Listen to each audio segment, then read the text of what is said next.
Hey friends, my name's Ciotti. That was the smoothest I've ever ended that song like that.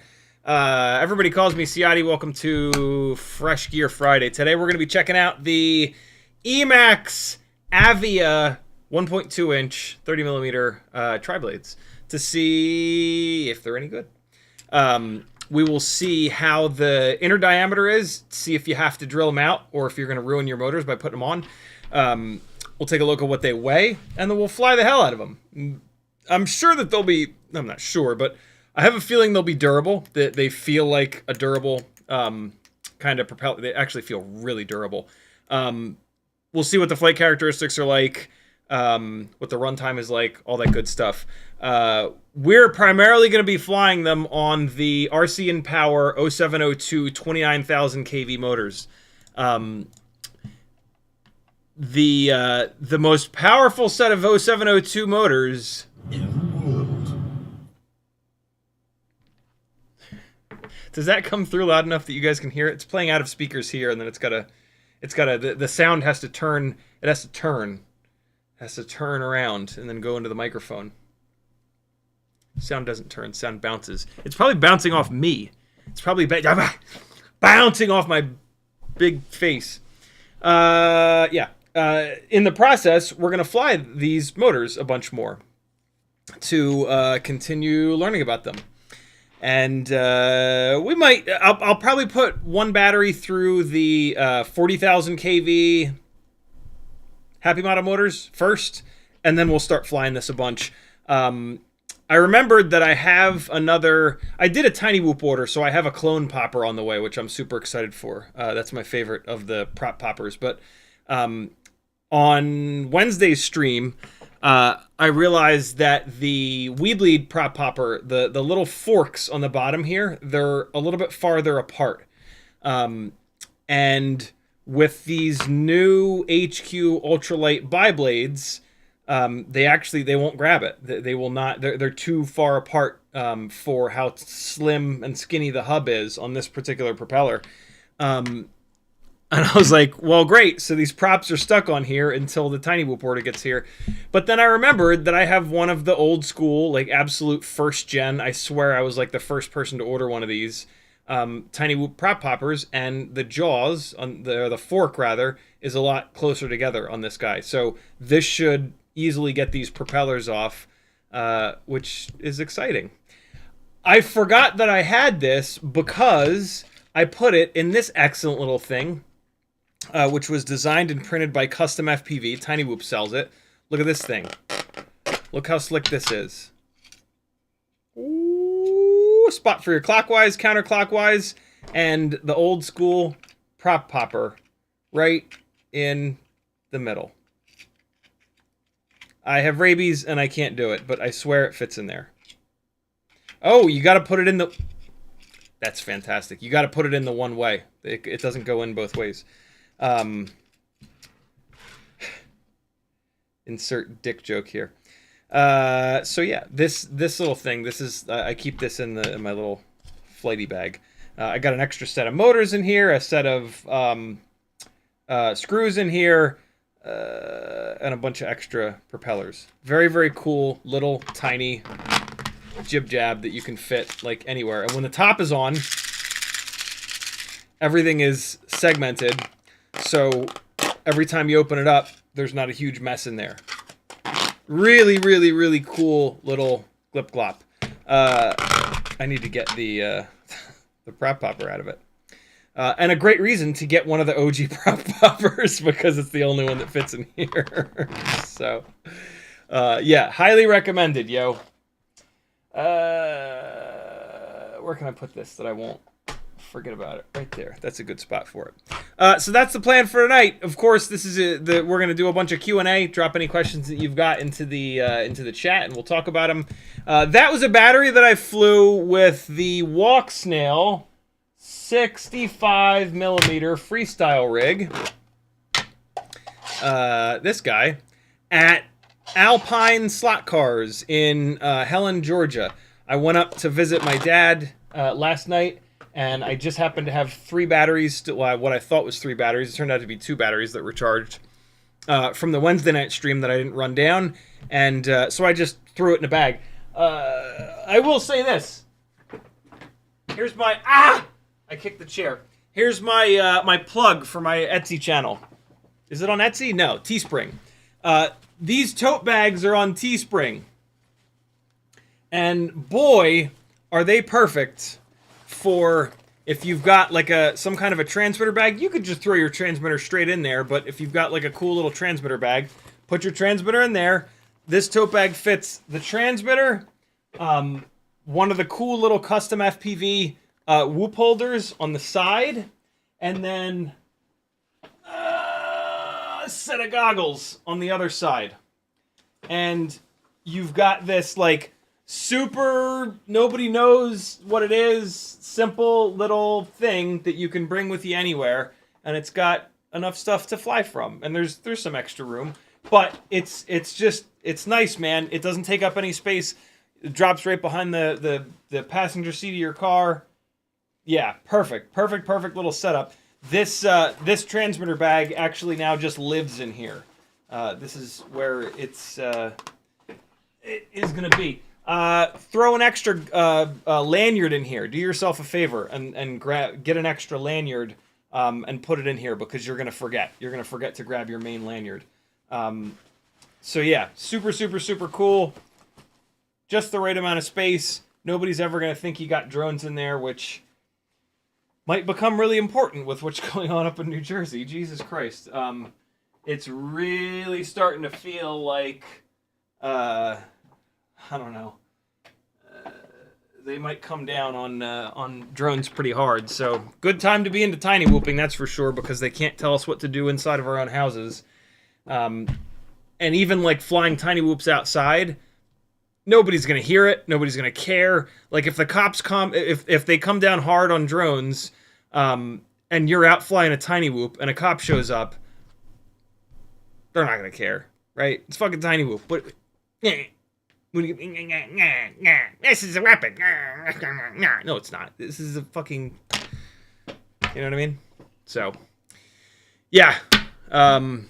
Super disappointing, whatever the hell's going on up in New Jersey. Maybe, although I have hope that it's aliens and that they'll just you know, be like, well, we gave you guys a chance, you fucked it all up. Death ray! Ah! What if a death ray sounded like that? What if a death ray used bullets made of lead? This is what we do. We shoot lead at each other in 2024. What is happening? This can't be real life. In the chat, if you want to... Oh my god, Pauly Shortcuts is eggplanting it up. In the chat, Spaceman Spiff was first, Northern Tier FPV was next, Frank Nicholas, Cole Powers, Brian Tegger, Douglas 6, Everyday with Bruno, Pauly Shortcuts, Cole Powers, Uriel, Cheatonian, Crom, Andrew Taylor, Brent Anderson, Willie Summit, Pauly Shortcuts again, Skull 901, Dave Gunna, Chaser FPV, Christopher Blackledge, what's up everybody? Thanks for coming. Sit back, relax, and don't ask any dumb... I don't know. Ask all the questions you've got. There are no dumb questions. There are dumb questions. You feel free to ask them. I'll let you know if it's a dumb question. Don't you worry. Nah, there's no dumb questions. Just dumb people. A fucking lot of them. A lot of them! Oh my god! So many. So many. Cole Powers tagged me. Hey, if you want to talk to me in the chat, all you got to do is type CiottiFPV. If you want to talk to somebody else in the chat and you want to get their attention, type their name. If you type Uriel's name, U-R-I-E-L, in your chat comment, for him, his name will light up in orange. So you can do that with each other. Just like, you know, when you meet somebody, you don't just, like, start yelling at them. You say, yo, John, and then you yell at them. Cole Power says, my six-pack joke was about beer. I can't imagine anyone smoking 6 packs a day. Got it. That makes sense. Yeah, that would be a bit much. Pauly Shortcut says, I think that was what, on Wednesday's stream? Pauly Shortcut says, I just ordered that Angry Don Insta Canopy, but Brain 3D said it may be too complex to print. Well, I think they're the ones that printed it for me, so I think you'll be okay. Yeah, it is so clean. The print is so clean that I'm pretty sure that they printed it for me. So, but don't, if they say they can't, don't be mean, I guess. Do whatever you want. Uriel says, I suggest police, shall I learn it to you? Yes? Cheatonian says, they're too large to be typical drones. They look like those flying cars you can buy if you're super rich. I haven't really paid much attention to it. I've just seen it consistently come up over and over and over again.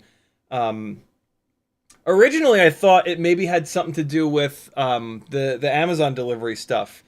It would make a lot of sense if, like, you're Amazon and you want to have total control of the airspace to, you know, hire some people to, like, guerrilla fly a bunch of drones and show that you can't control them, and then it's like, no! Nobody's allowed to do this other than people that donate lots of money to us. Right? I don't know. That was my tinfoil hat cat take on it. Who gets that reference? If you get that reference, here's another clue.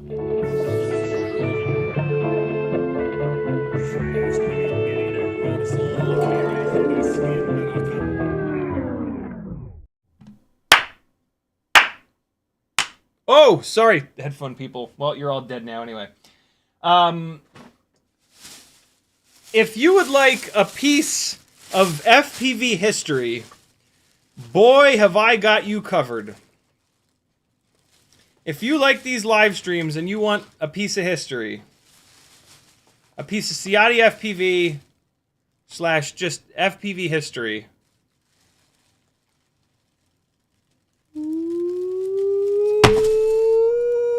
I got 6 screaming goats, yo. At some point, I'll put them up on the Etsy store, but since, you know, you should be rewarded for watching the live stream, you guys get first crack at them. CiottiFPV.com has all my contact info. Instagram is the best. Discord is the second best. Facebook sucks balls, but I'll still eventually get your message. Yeah, if you want your own screaming goat, let me know. $20. Package from WeBleed. Thank you so much, Zotek, mega supporter of Ciotti LMNOP. I can't get the goddamn stickers out. Bunch of stickers, vegan. These are all going to be in upcoming giveaways, by the way. Bleed Eye. Ooh, that's a new one. Look at that. It's a cool design. Northeast Whoop Championships. Build, Fly, Crash, Repair, Bleed, Repeat. And a backup Band-Aid. More importantly, though, one of his prop poppers, which is going to be in an upcoming giveaway. And something very, very... 2 boxes of very interesting things. Check this out. I'll do the same kind of reveal. Here, ready? Ready? Here it comes. Here it comes. Ready? Wait, no, let's do it this way. Okay, hold on. Here we go. Here we go.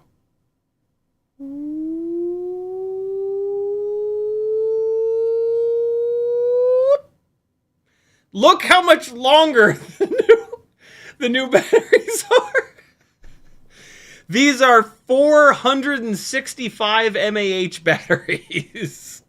It looks, it's like a real life meme. It's like I'm so very used to the size of like 300 mAh batteries that like the 260s are a little bit shorter. But they're not like that much shorter. 465 is a lot longer. Hold on, let me get them all stacked up. There you go. It's like we can make like a signal strength bar out of batteries. Look at how big that is, yo. If you want to do long range, yeah. If you want to do long range with 65mm tiny whoops, this is the battery to do it with. Zotek, thank you for sending this. There wasn't a snowball's chance in hell I was going to buy some of these. Just because, you know, I'm about like lightweight stuff. If you're going to fly a 65, if you want to get like 4 or 5 minutes runtime on a 65mm tiny whoop, there's absolutely no other option.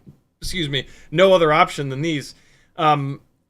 It's now that I have one of these is going to be in giveaways. One of these will probably be a Christmas time giveaway that we do on the 12 hours of Christmas stream. But I am going to keep either this other box or maybe just one. Maybe I'll just keep one and then I'll give the other 3 away. I'm just super curious. I'm incredibly curious. I don't really know why you would do a 65mm rig for long range, unless like you've got an indoor long range. I don't know what it's for, but somebody is gonna love this, and I absolutely love that it exists. This is for someone. Someone has a perfect use for this. Maybe somebody in the chat. Type it if you do. And so, yeah, I'm super curious how long this is going to run. This one is charged up, so we're going to run it tonight. Let's weigh it. First, the weight is going to be the problem. 65mm rigs really love being super lightweight. This fucking dog, man. He's been a bad dog tonight. 11.63 grams. A regular WeBleed 300 is 8.31 grams. That's only 3 grams more. That's not bad. Huh. I would think it would be heavier than that. 3 extra grams.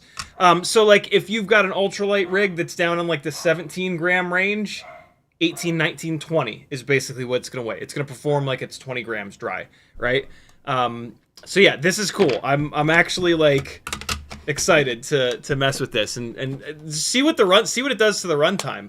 I'm also kind of interested to rail a 65mm rig outside and same kind of deal. See how long you can run it for outside. If you want the stealthiest possible, like if you were going to fly in a mall or something like that and you wanted to run like the length of, you know, malls are usually dead straight. And if you wanted to run like the fucking length of the mall, there's nothing quieter than a 65 millimeter rig, and this is a battery that'll do it. So like there are uses for this. This is not like an inside your house hard freestyle battery, mainly because of that. it's gonna be like a fucking javelin at the front of your. It might even show up in the. Oh my god, you might be able to see it from the camera.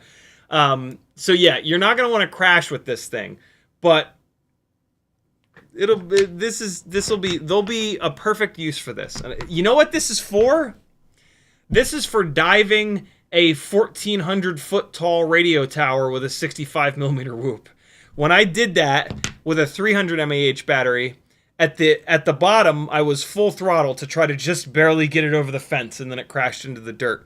If I'd had this on there, I would have been able to fly it back to the car, and I wouldn't have had to jump the little fence to go get the quad. So that's what this is for. This is for 1,400 plus foot tiny whoop tower dives.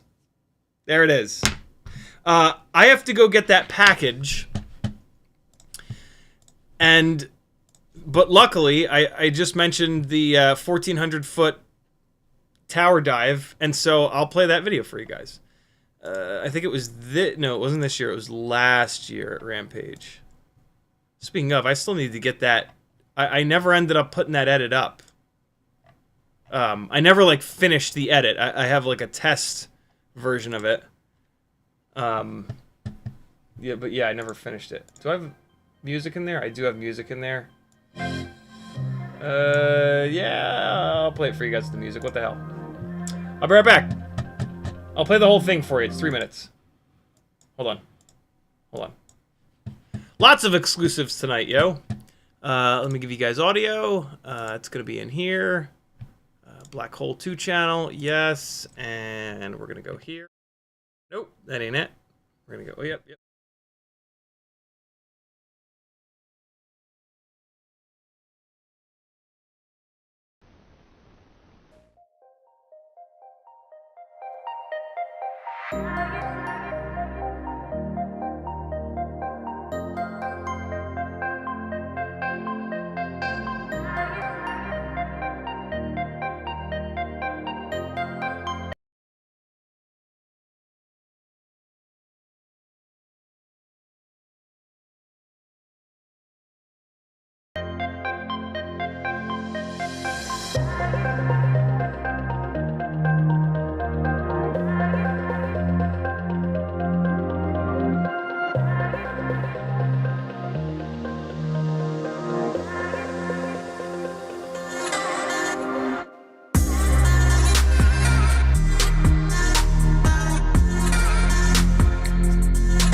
Uh-oh. What happened, computer? The computer got too excited by the insanity of the dive. Well, this wasn't the package. When the real package gets here, I'll play the rest of that. That's just evil. Seriously, you have to wait. You have to wait. There'll be another. The dog bell will go crazy again. And you guys will get to see the rest of that. I'm not usually evil like that, but you know, sometimes you got to do the things that the good YouTubers do. So, in the chat, Uriel says they have anti-laser drone now in defense. Oh boy. Dave Gunna says, did you ever think of getting someone to cut up those streams? It has so much gold for another channel, CiottiFPV Clips. Yeah, somebody cut a bunch of them up. Oh God, I forget who it was. And then I was super busy at the time. I didn't have a chance to put them up.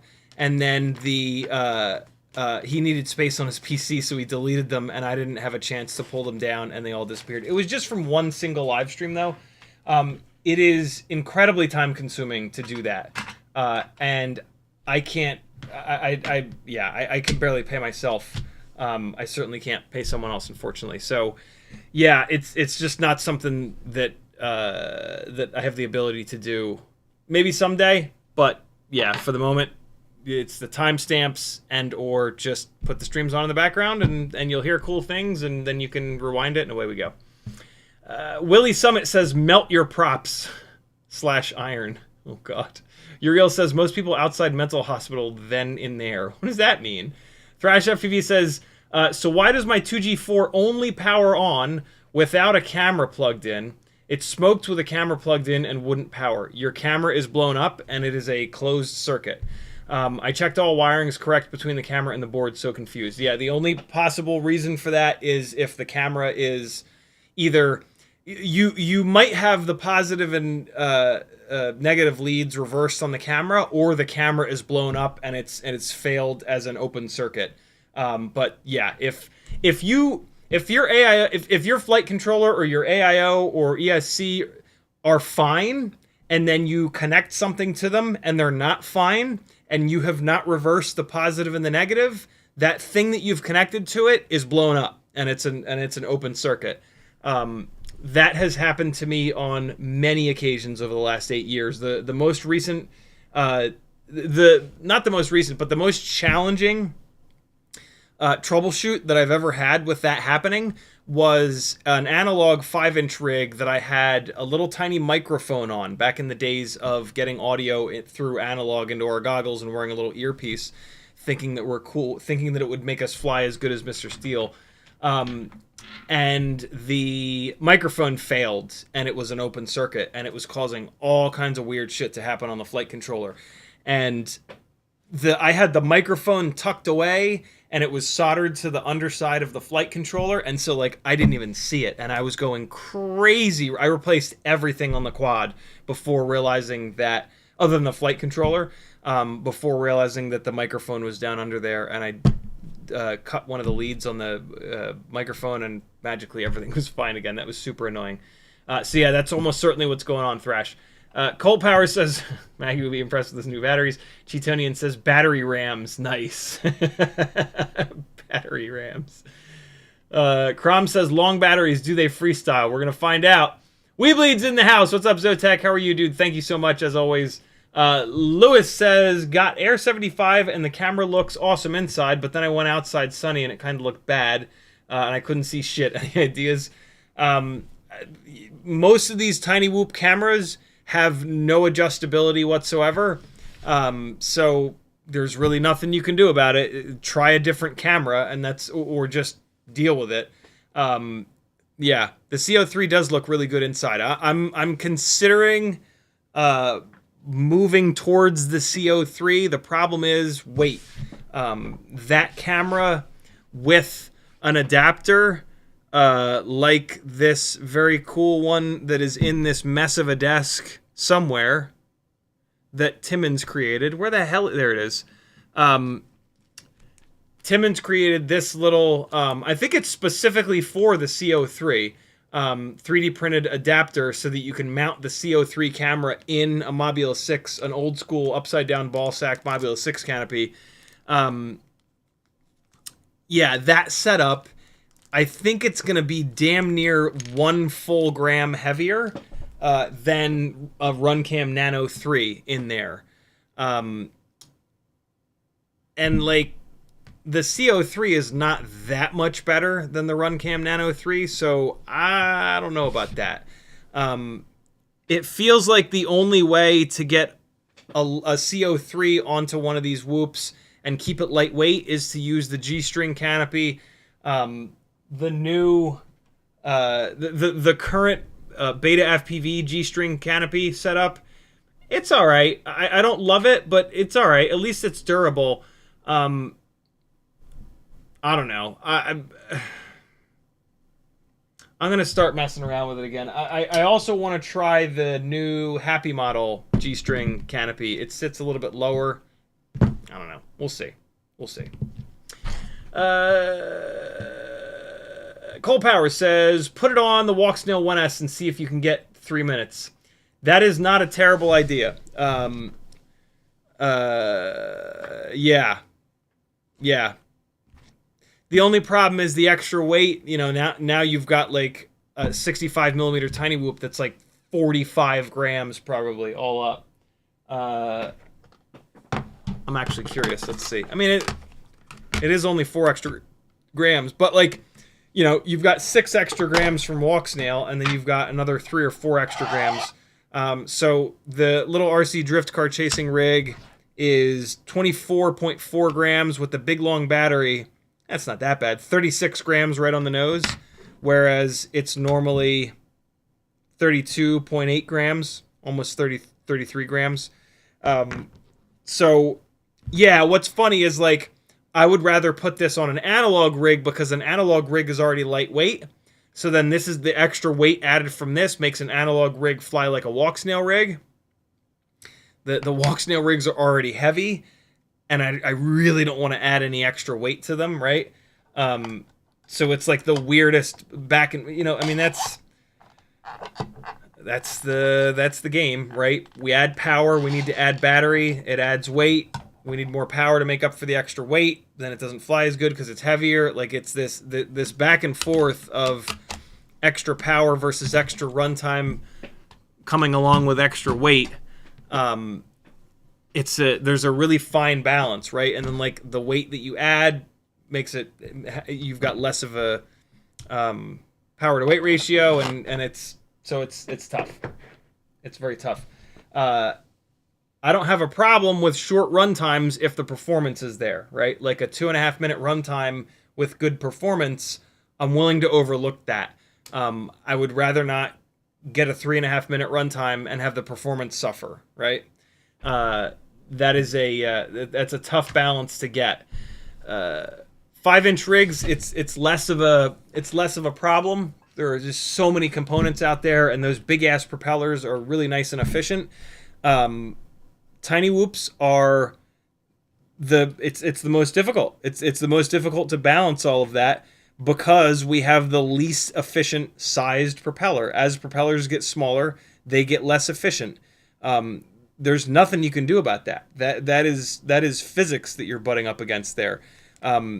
So yeah, as a reminder, I've got M 1.4 by 4 screws and 1.27 millimeter motor spacers if you're looking to do a 2S 75 millimeter build, which you should be because it's absolutely insane.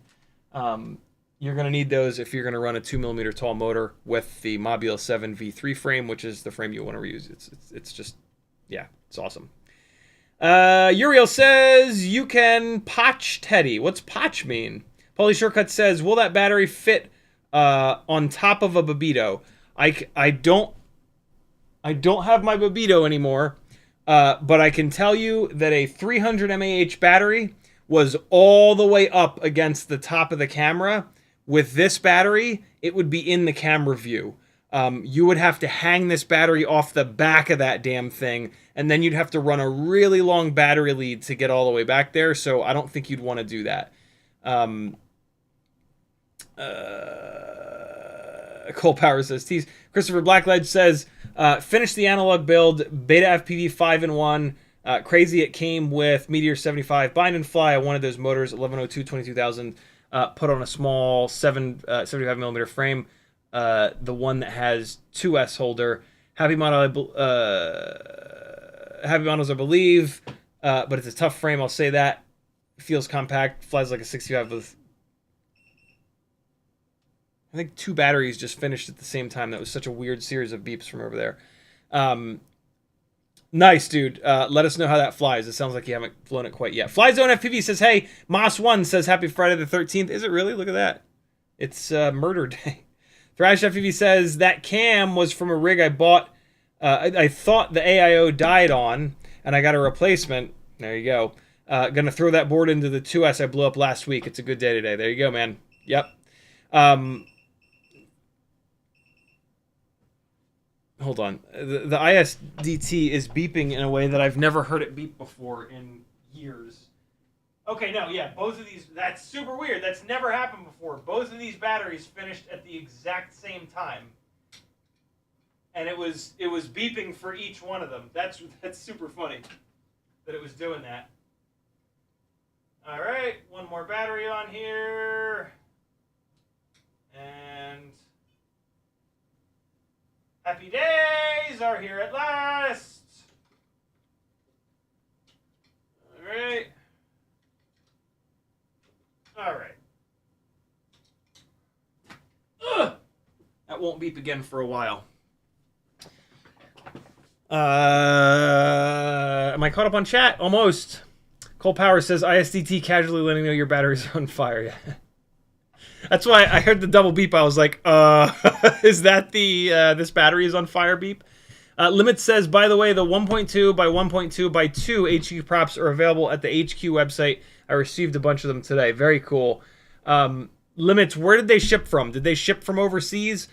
I've kind of found that, Iric, thank you so much. I've found that when stuff pops up overseas, ordering it and then waiting for it to arrive, during the time that I'm waiting for stuff to arrive, they pop up on RDQ, Get FPV, Pyrodrone, and then I could have just ordered it from them and it would get here in the kind of the same amount of time.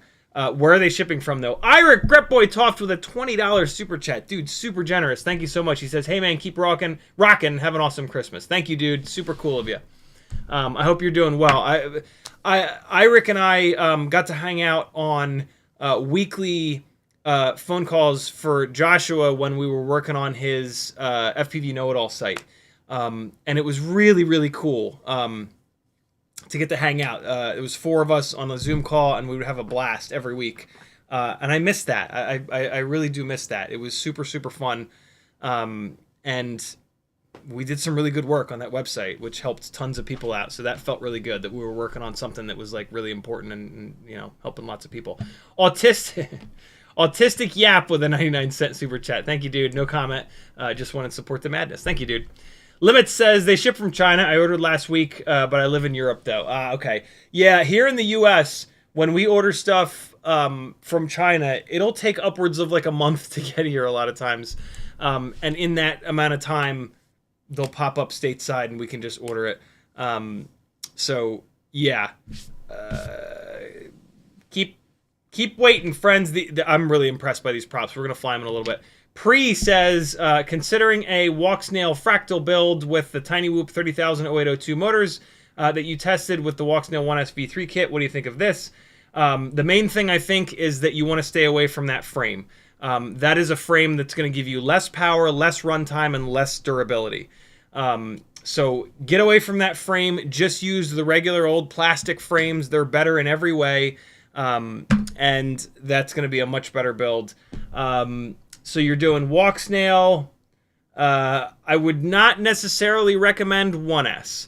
Walk snail with, this is actually my 75 millimeter 1S walk snail build. And it's getting pulled, it's getting taken apart. I'm going to take the VTX off of it. I'm going to take walk snail off of it, and it's not going to go back together. The difference in flight performance between 1S and 2S on 75 millimeter rigs is outrageous, especially with the extra weight of walk snail.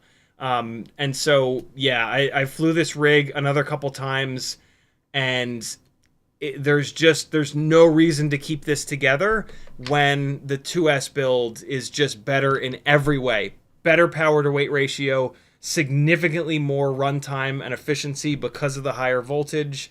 Way more motor options because it's 2S. We don't have to like, you know, there really aren't any 1S motors that are a high enough kV. There are, but they only have a 1mm motor shaft, which is super fragile, and then they absolutely annihilate the batteries. If you go up to a big enough mAh battery, which is going to be like a 550 or a 650, now the 1S setup is actually heavier than the 2S setup. So like by the time on the 1S builds you get enough mAh in the battery, it's heavier and it flies even worse. So I cannot recommend the only situation that I can possibly recommend a 1S 75mm rig is if you have a whole bunch of the 450 mAh 1S batteries and for some reason you just can't justify selling them to buy a bunch of the awesome Tiny Whoop 2S BT 3.0 300 mAh batteries. This battery is 600 mAh total, right? 2S 300, so two 300 mAh cells with BT 3.0, and it's incredible. Again, more power, more efficiency, more flight time. There's just nothing that this does better. The 1S setup is inferior in every way. If you've got an X12 AIO, I've got one that's been running on 2S on an analog rig for a while now, and it's been bulletproof. And the flight performance is just mind-blowing on an analog 2S 75mm rig. It flies like it actually flies like a 5-inch rig. It's nuts, but just scaled down for your front yard and your backyard. And then if you want to put walk snail onto it, now you really want the 2S. Like this 1S setup with the extra weight of walk snail,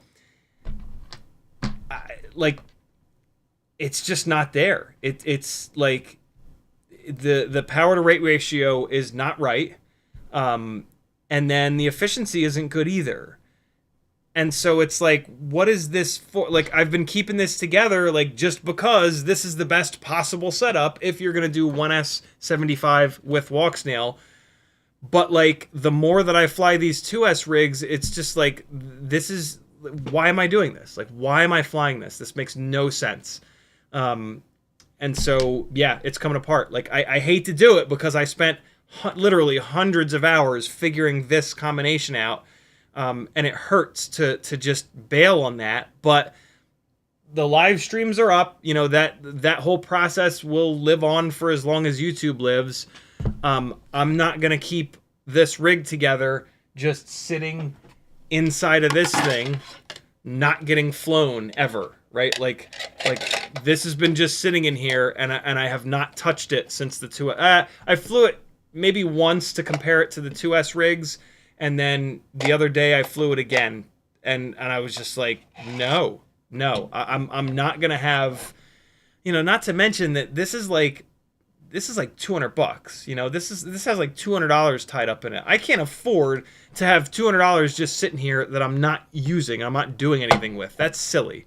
So I'm gonna pull it down, and then I'll have an extra one of these old school Beta FPV cross style AIOs, which are my favorite AIOs for the 1S walk snail builds. And yeah, the VTX will get put into the 2S setup, and I'll have something that I actually use and do fly around. So yeah, I hate to be the bearer of bad news, but I'm actually also thrilled to be the bearer of bad news, because hopefully I can prevent you from building something that is inferior in every way than the 2S builds. So yeah, this might not be the answer that you want, but it's the answer that you need, if that makes sense. Cool. Pre also says, all right, so hear me out. Here's my backup plan. I have an Air 75 frame and an analog AIO with a Caddx Ant. With those Tiny Whoop 30,000s, would that be a more solid build? No. 1S is just it's not the way. 1S is not the way for 75 millimeter builds. Certainly not for walk snail builds, unless it's a 65. Unless you scale down to 65, because with 65 millimeter builds, there are no frames that will take 2S. Even if you like rubber band a 2S setup onto a 65 millimeter rig, it's too heavy. So like 65 is the right size for 1S. 1S can do walk snail builds. You don't get great runtime, but you at least get decent flight performance. And then when you get to 75, it's just 2S, man. The performance is so good. The extra efficiency is so good. You're like 2 grams heavier. The lightest, not the absolute lightest, but like with off-the-shelf parts, the lightest 1S 75 setup is only about 2 grams different than the 2S setup. So a 2 gram weight penalty for more power, way more power, like way more power, and significantly more runtime is an absolute no-brainer. So yeah, I have so many of these 1S 450 mAh batteries. I have so much time invested in 1S 75 millimeter setups. I hate that 2S is so much better, but it is, and I can't ignore that anymore. And like I was kind of ignoring it for a while, because I had a lot invested in 1S 75, a lot of time and a lot of money, but I can't ignore it anymore. It's just 2S is just so much fun to fly. Oh my god, it is so much fun to fly. And like the 1S 75 stuff was like, it was okay to fly, but like there was always this moment of like, oh god, either it's like washing out in its own garbage, or like it won't throw up over a tree, or like there were just all these situations where it was like, damn, this needs more power. Or I come in after 2 minutes and the battery is boiling hot, and it's like, damn, I need more runtime, I need more efficiency. And so, yeah, the amount of weight that these 75 millimeter rigs are, here's the long and short of it. For every battery voltage, 1S, 2S, 3S, 4S, 5S, 6S, there is an all-up weight and an amount and a power to weight ratio, right? 10 to 1, 8 to 1, 6 to 1, whatever. So those two things, there is a right battery voltage for those two things. And the right battery voltage for what a 75 millimeter rig ends up weighing, if you don't go completely crazy making it lightweight, doing customization, drilling holes, using unreasonably fragile components, with durable components, the amount of weight that a 75 millimeter rig is for flying out in front and behind your house, it's 2S. Absolutely no questions. If you ask anybody that has done 1S 75 and 2S 75 in front and behind their house, or jungle gyms or stuff like that, they'll tell you the same thing. Jungle gyms, you could maybe make the argument for 1S 75. If you're only going to fly it at a jungle gym, the jungle gyms are small and tight enough where it's basically like flying in your living room, right? Like you could fit a jungle gym in your living room. And so if you're only going to fly a 75 millimeter rig inside the house or at a jungle gym, you could maybe justify the extra like 2 to 3 grams weight savings that you can get by staying on 1S. But then if you go to fly that thing anywhere bigger, like the front of your house, like behind your house, it sucks. Sorry, but it does. Like 1S, it sucks. Now that I've spent a bunch of time on 2S, I can say that. Previous to 2S opening my eyes, it like, I wouldn't say it sucks. I'd be like, man, I wish I had more. I wish I had more efficiency. I wish I had more runtime. And I busted my ass to try to figure that out. And it's just not there. There's a limitation to every battery voltage. The lower the voltage, the more heat gets produced when you start asking it for more power. And that is basically where we're at. It's the same exact situation in the 5-inch world when we went from 4S to 6S. The rigs were starting to get a little bit heavier, and going from 4 to 6S got you more power and more efficiency. And I'll never forget when it first happened, Steel put a video out talking about more efficiency and more power from 6S than 4S, and all of the people that don't fly very much went crazy and said that's impossible, you're an asshole, you're an idiot, you don't know what the hell you're talking about. And then slowly but surely, as more and more people tested it, it was like, oh, okay. And that's going from 4 to 6. That's a 50% increase. Going from 1S to 2S is 100% more voltage. It's double the voltage. So of course there's going to be a massive improvement with efficiency. And then the big improvement with power is just that there are motors that when you feed them double the voltage make ass loads of RPM. And so the fact that, you know, like we only really have like these 22,000 kV motors as the max doesn't matter anymore. Now we've got 14,000, 15,000, 18,000, 19,000. Hell, you can even run the 20, 21, 22,000 kV motors and just motor limit the hell out of them.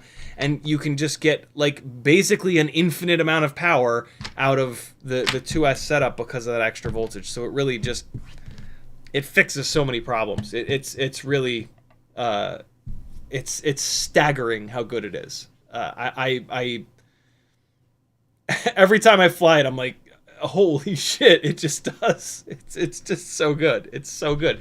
And I haven't really pushed it. Like, I'm still motor limiting down to like 75, 80%.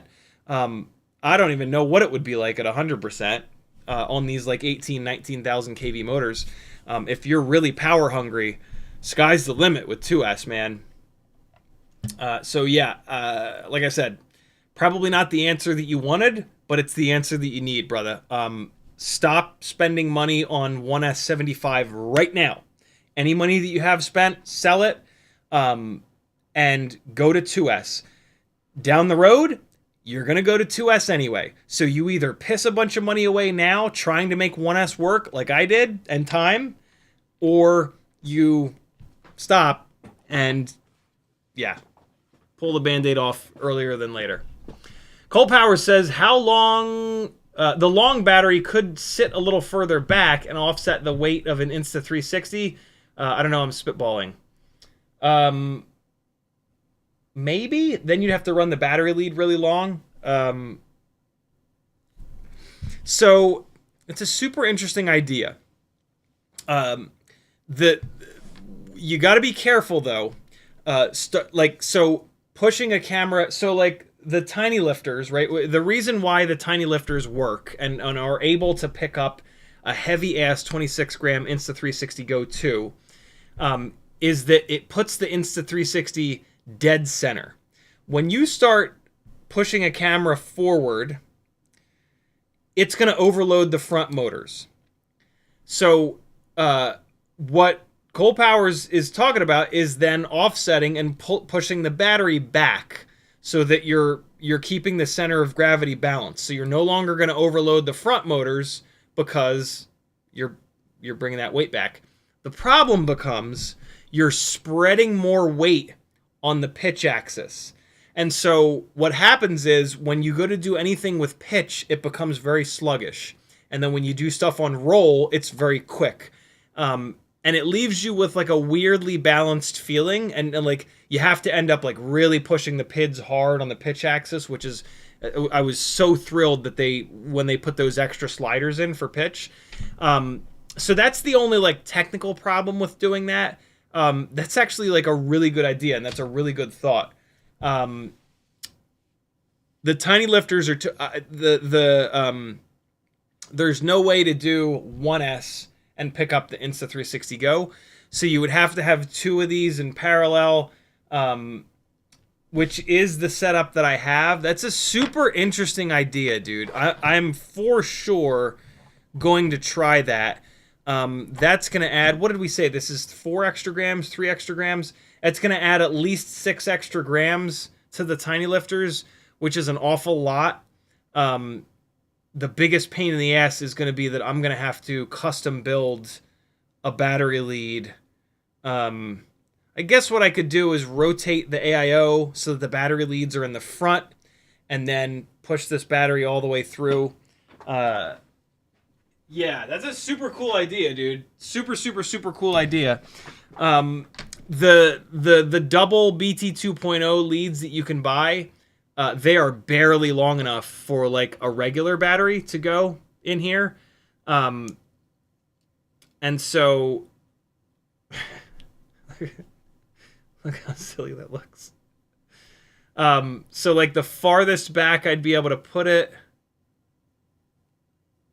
is like that. So yeah, I'd have to run a longer, but what I would actually do, I mean, I don't necessarily need with the current, you know, I have, so there are 4 versions of this mount. Dead center, and then push a little bit farther forward, push a little bit farther forward, push a little bit farther forward. The problem with this layout is that if you push it much farther forward, it'll get in the way of the camera view. But so for the tiny lifter, this is pretty much done. Like, this is the Insta360 is in the right spot. Double 300 mAh batteries give me a half decent runtime. So this is locked in. I love the idea of continuing to screw around with this type of a build where it's an analog tiny whoop that can pick up an Insta360. These big long batteries open the door for doing a build like this for the new heavier Insta360 Go 3, which can actually do 4K. And so that's kind of cool. And then if we wanted to figure out a way of pushing the camera and the Insta360 even farther forward, then what you're saying could be absolutely true. Run these battery leads in the front, and then basically run the batteries through the front and let the battery stick out the back like that, right? And just have the power leads coming up here. I don't usually like to have the power leads in the front, because if you're flying and you scrape the ground, it's, you know, you have the potential to like rip the leads off or mangle the battery wires and stuff like that. So yeah, that would be a bit of a redesign on this. As this sits, I get enough runtime. I think I get almost 3 minutes of runtime, which is I really don't need more than that.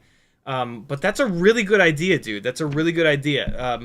If you're gonna do like a heavier cinematic, oh, you know where these might really shine is with the 04 lite setup. If we wanted to do like, yeah, the 04 lite setup, these batteries might be the jam for that. That could be super cool, because that's it's looking like it's gonna be 10 grams. The walk snail is 6 grams. So yeah, these batteries might come in super handy at some point.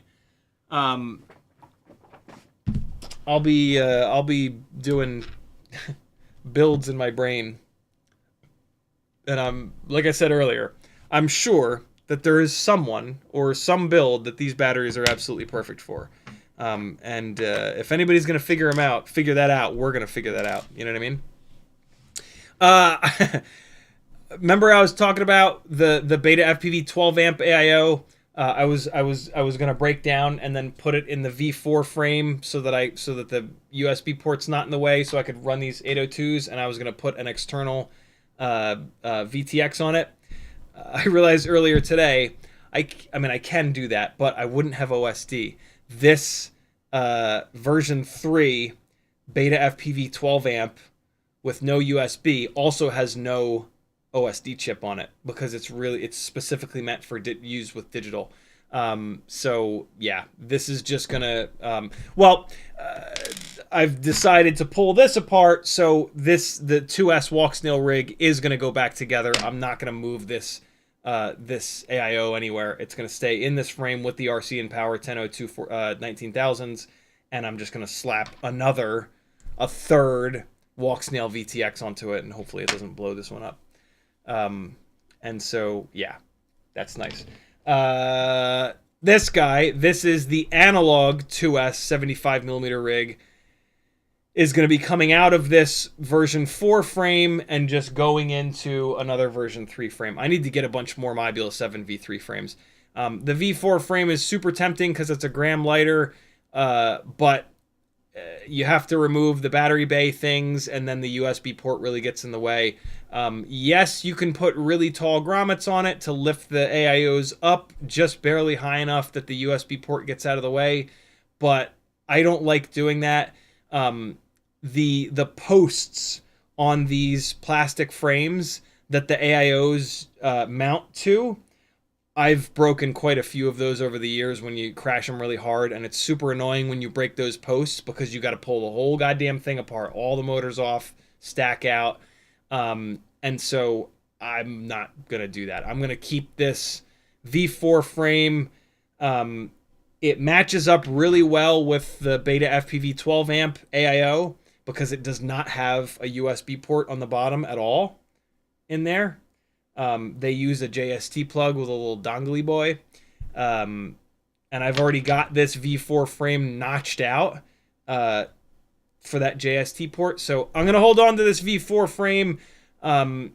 If at some point I'm desperate to see what a little bit of extra lightweight does to a build like this with this frame, I've got it. But I can't really recommend the V4 frame, I don't think. I've got the extra long screws and the spacers that you need to use the Mobula 7 V3 frame, and that V3 frame is like hysterically durable. And so yeah, it's the it's the V3 frame. That's the way to go. And so I'm just gonna stack these two up to remind myself to tear that 1S 75 walk snail rig down. It hurts to do it. Like I was saying it really does hurt to do it. But I'm just not going to fly it. It's just nowhere near as good as 2S in any way. And so, yeah. 75mm rigs that are analog on 1S. I really like them on 2S, but without the extra 6 grams of walk snail, it's way more realistic. And they fly okay. They don't fly great, though. 2S flies great. I thought that the 1S lightweight analog 75s flew great until I started flying them on 2S. And now I can't unsee it. You know what I mean? So, no, we got that. Porky Chop FPV says, what's a good 2S board for those 75mm rigs? Happy Model X12. The Happy Model X12 will fit perfectly in the Mobula 7 V3 and V4 frames. It won't fit in any other frames. It's a slightly oversized board. My other one is actually running on that stupid HGLRC Spectre AIO that says that it's 1S to 2S, but it doesn't work on 1S. It works fine on 2S. I would stick with the Happy Model X12, to be honest with you. But if that's out of stock, or if for some reason you have that HGLRC Spectre AIO, do it. The other option is going to be the Beta FPV 12 amp. But for analog, the version 3 of this 12 amp is you're not going to get OSD, which is going to drive you insane. So just don't do it. So the Beta FPV 12 amp version 3, in my opinion, is mainly for the digital builds. They do have a version 2, I think, or it might be version 1 or something. It's not the version 3. It's earlier than the version 3. 12 amp, just like this, which does have an OSD chip on it. It doesn't have a VTX built in. The X12 and the Spectre do. And so that's kind of silly. It's kind of silly to do a tiny whoop build with the 12 amp Beta FPV version 2 and then put an external VTX on it. The only justification for doing that is if you want the absolute best possible quality video. And then you get the TBS Pro 32 Nano, which is known to be like the best, cleanest, tiny little lightweight VTX that there is. The X12 and the HGLRC Spectre give me great video quality. I have no complaints. So unless you're doing like some kind of a cinematic analog build, I really don't I don't see a reason to do that. The build is going to be way more complex. So, yeah.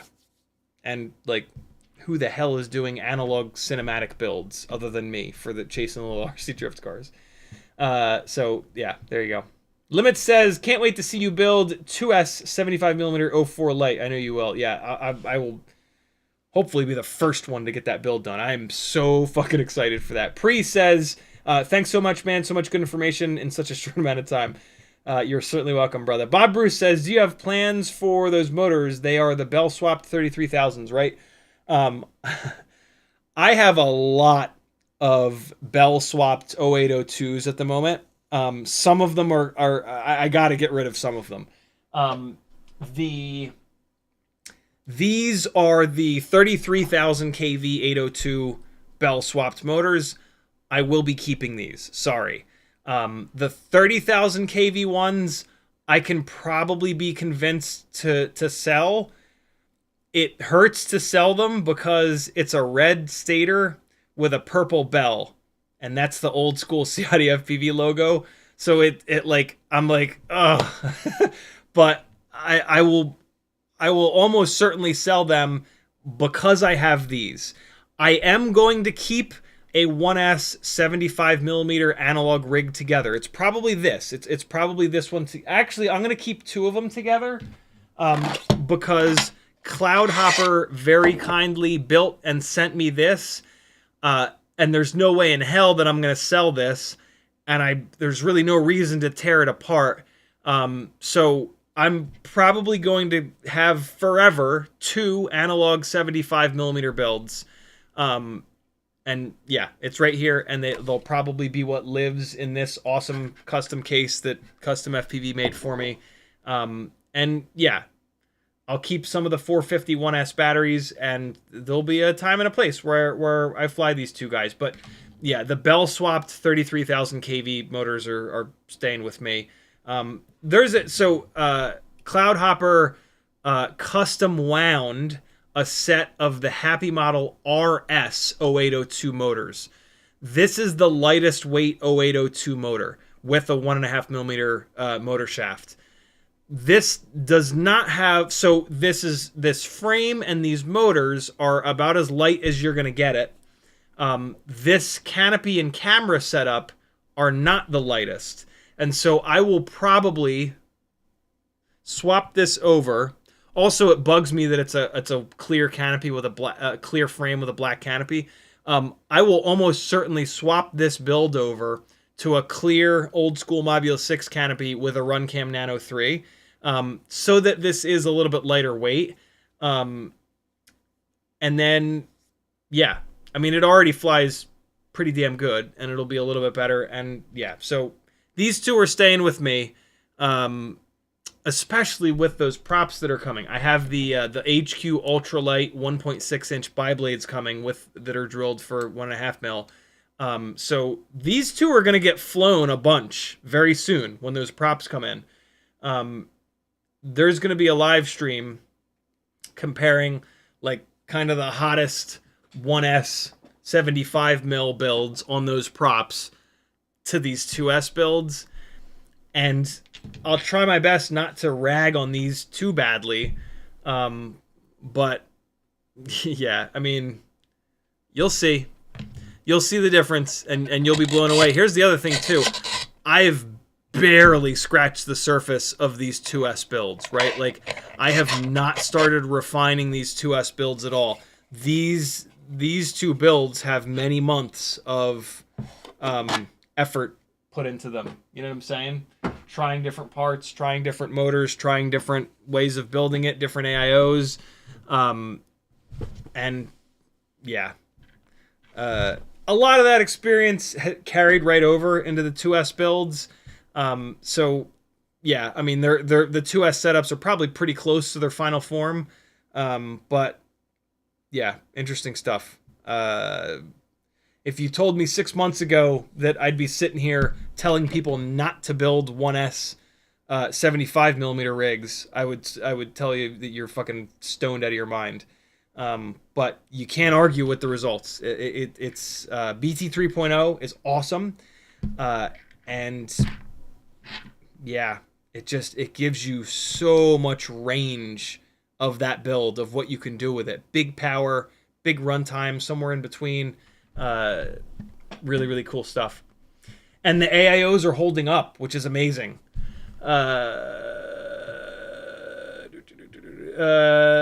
Pre says, I mean that Air 75 would be an analog build instead of walk snail, which I'd assume would fly way better on 1S. Yeah, the Air 75 it's pretty good, but it's pretty good. It's not great. The 2S 75 builds are mind-blowing. The Air 75 is not mind-blowing in any way. It's just you fly it and you're like, okay, this is all right. This is fine. This flies. And then you fly a 2S build and you're like, oh, this is the most fun I've ever had. I'm never flying anywhere but my front yard and backyard again. It's seriously that good, man. It's just awesome. Pre also said, we got that. Thrash says, can I realistically bring 25,000 kV down to 75% for 2S 75 millimeters? I really want to see how my iGao motors with the 1.5 millimeter shaft, but I know the throttle, you lose throttle. Just do it. Bring them down to like 60% and just do it. It'll fly. And it shouldn't blow up. You're going to sacrifice a little bit of efficiency and throttle resolution, but that's not going to matter. For right now, just do it and just see what it's like.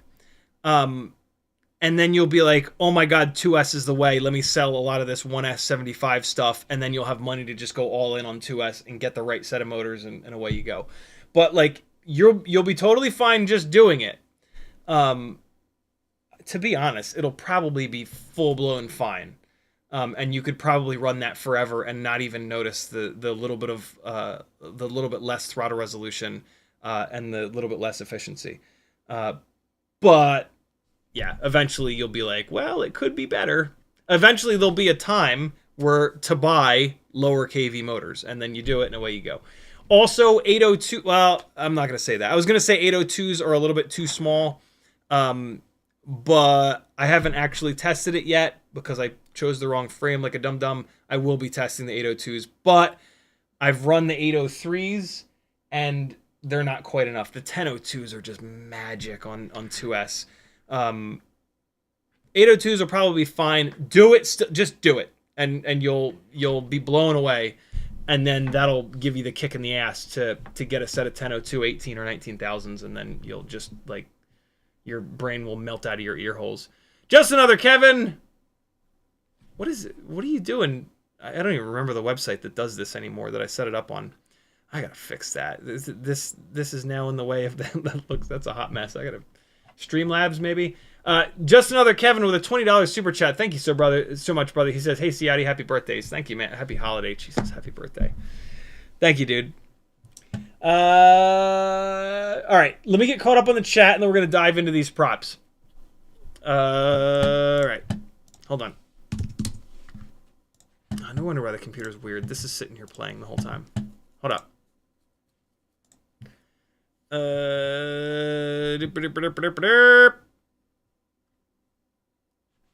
Okay. Maybe I won't get that second package. I'll play the rest of the 1,400-foot 65mm dive at the end of the stream, no matter what. I promise. I won't keep you guys hanging.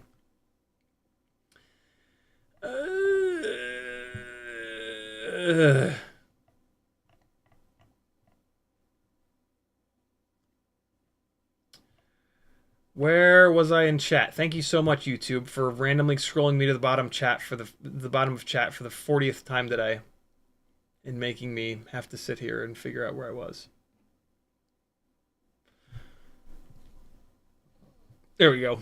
Willie Summit says, would a 19,000 kV Mobula 7 1.5 motor cap fit on a Mobula 6 25,000 kV motor?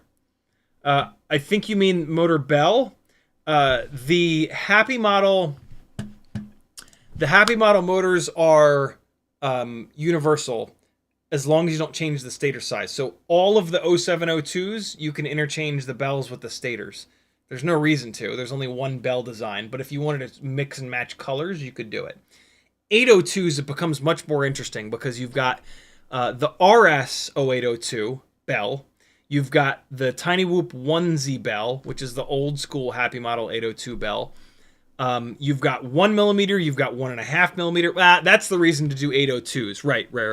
WeBleed sells, 702s. WeBleed sells 0702 bells with a 1.5mm motor shaft. So there's absolutely a reason to swap on 0702. But yeah, 802, it's super fun. There's like 3 or 4 different bell designs. There's the old school 2-piece. There's the 1Z, which is that same bell, but a 1-piece instead of a 2-piece. There's the RS bell. And then there's the EX bells, which Tiny Whoop calls Hex, H-E-X. So there's 4 different bell designs for Happy Model 802s, and they're all interchangeable.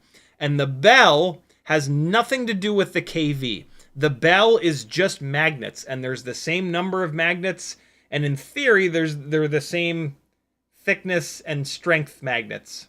You never know. Happy Model may have changed that at some point, but yeah, totally interchangeable between all the 802s. Good question. Pre says, would the same 0802 30,000 kV motors handle 2S though, or go up in flames? If you motor limit it enough, they'll be fine, but the more you motor limit, the worse the throttle resolution and the worse the efficiency gets. So it just gets worse and worse and worse. And you also have to be really careful if you spin the motors up in the motors tab, because the motors tab does not care about the throttle, about the motor limiting in the PIDs tab. So if you have that 30,000 kV motor on 2S and you grab one of those sliders and ramp it up to 100% in the motors tab, it'll probably blow up. It'll probably blow up the ESC. It might blow up the motor. The windings might cook. But yeah, in terms of flight performance, if you have like a 50% motor limit on, you'll be fine. It's going to limit the PIDs and the throttle, and that's everything. But you're going to have half as many steps in the throttle resolution. So there could be a point where like you move the throttle a tiny little bit and nothing happens because you haven't moved it beyond the step yet.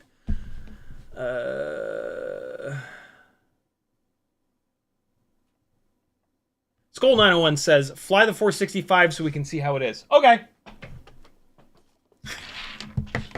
I'm a pretty agreeable guy. I want to fly it too. I like to try to get caught up on chat before anything else.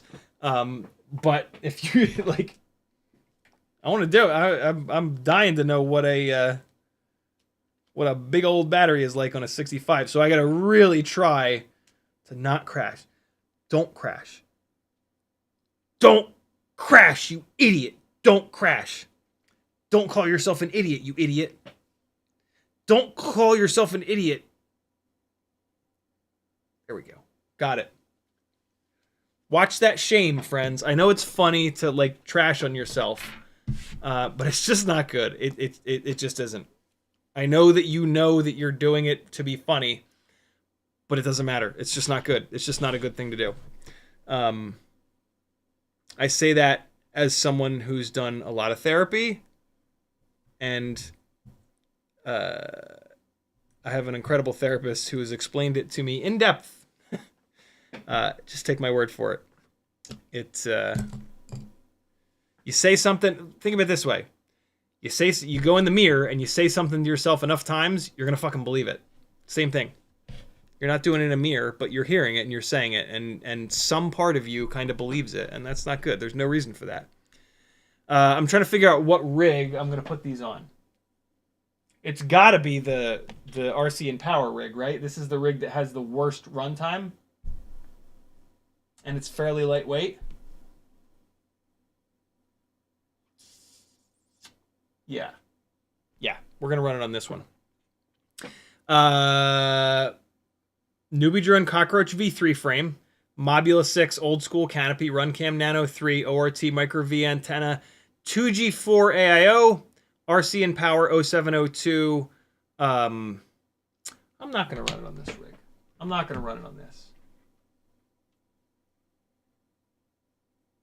Yeah, I am. I was going to say, because I have these props on, I'd rather remove these props and put but I'm about to run this on these props with a 300 mAh battery, so this will be cool. We'll get a head-to-head runtime comparison, even though I'm not gonna fly it as hard on this battery. But yeah, let's just see what's up. I'm also curious to see if you'll be able to see the battery in the camera view. Shout out to WeBleed for making cool shit, man. Taking chances and making cool shit. You know? He doesn't have to do that. He's doing that for us. He's doing that because he loves tiny whooping. And he wants us to be able to try different stuff. It's expensive to to do shit like this, yo. You know, he's got to buy a ton of these. He's taking a big chance. What if they don't sell? Angle mode's on. It flies totally fine. These motors have mega power. It flies completely fine. I mean, obviously it's 3 or 4 grams heavier, so the power to weight ratio is not quite as good. But like, these motors make a ton of power. And so they really make up for it. So this is now, all this is me saying to myself, don't crash. Don't crash. Don't crash. Oh boy, that would have been nasty. So yeah, it's heavier. It feels heavier. It's a little bit slower, a little bit more sluggish, but still flies pretty damn good. Where's Teddy? Oh no. Oh god, no! Don't do it! Alright. 2 little hits so far. I mean, like, even the yaw performance is fine. Let's do a mirror flip with it. Oh, and you know what? You can't see it. You can't see it on the bottom of the camera view. Ooh, can I use it as like a javelin against the mirror to stabilize myself for the best mirror flip ever? Let's see. Oh, this is gonna make the runtime go nutso. Oh god. All right, that was a pretty light crash. We're probably fine. That was an awkward little moment. I didn't push the sticks enough. Woo! Shit! All right, we backed in. That was a backed in crash. We should be all right. What I really don't want to do is like nose it into the ground hard, because that's gonna push the battery backwards and try to rip the battery leads off, and it may very well succeed.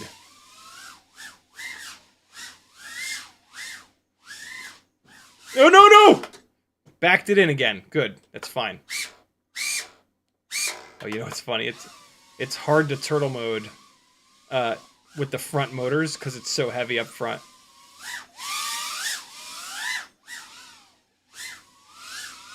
Nothing wrong with the way this flies. Ah! Wow. Oh no! See, that's exactly the kind of crash that I didn't want to have happen. Let me check it real quick. To the edge of a cymbal. What a dummy. Nah, it's okay. It's alright. It's fine. Let's keep going. 2 minutes and 30 seconds. Let's go back upstairs. 2 minutes, 43 seconds. Not bad. Oh god, no. Why? Why can't I just fly safe? Why do I always have to push everything to the absolute bitter limits? Oh, look at the MAH. I have my MAH warning set to flash at 300 MAH. It's like, what's happening, bro? And I have the runtime set to... Oh, no! That's the exact kind of crash that I didn't want. The runtime is flashing at 3 minutes now, too. The quad's like, how is this possible? We're still going! Up! Dead hover, 3.5 volts. Let's get it back. Oh, fuck! No! That's in a box. I'm not even gonna bother. Ugh.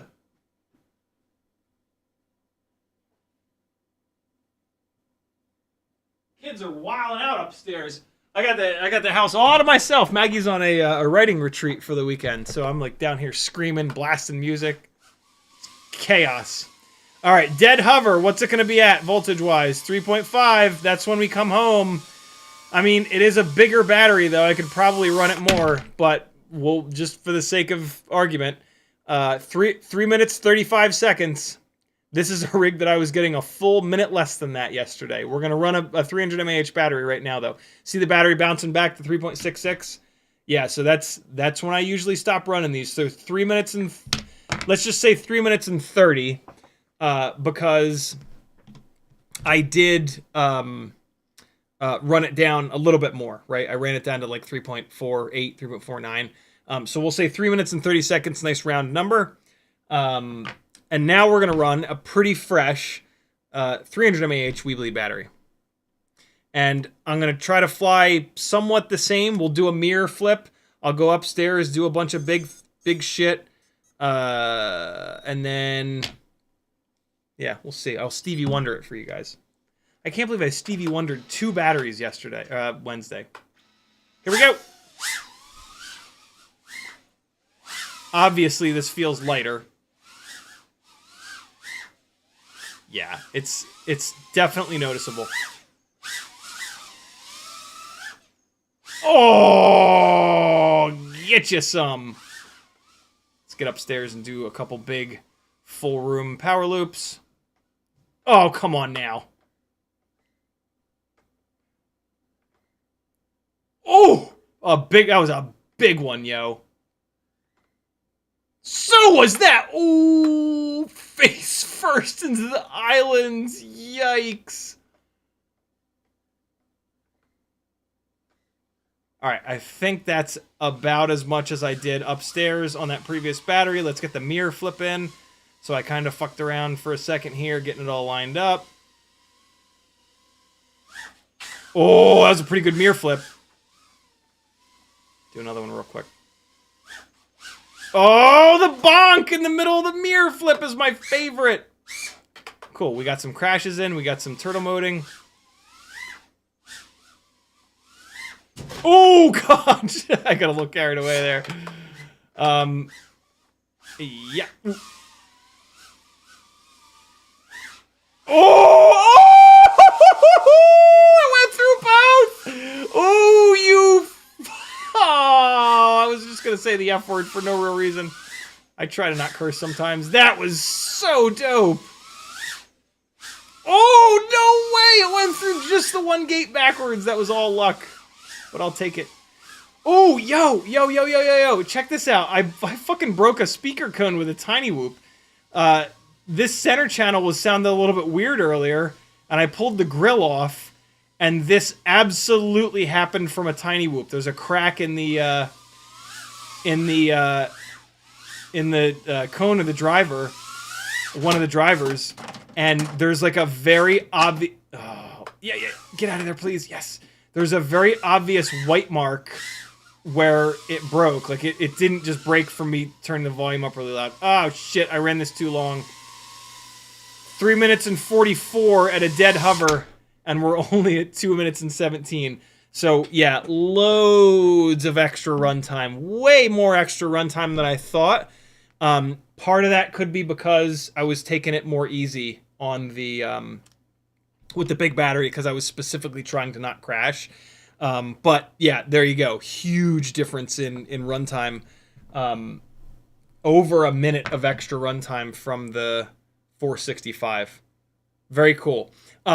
This 465 is absolutely fresh. 0 cycles on it.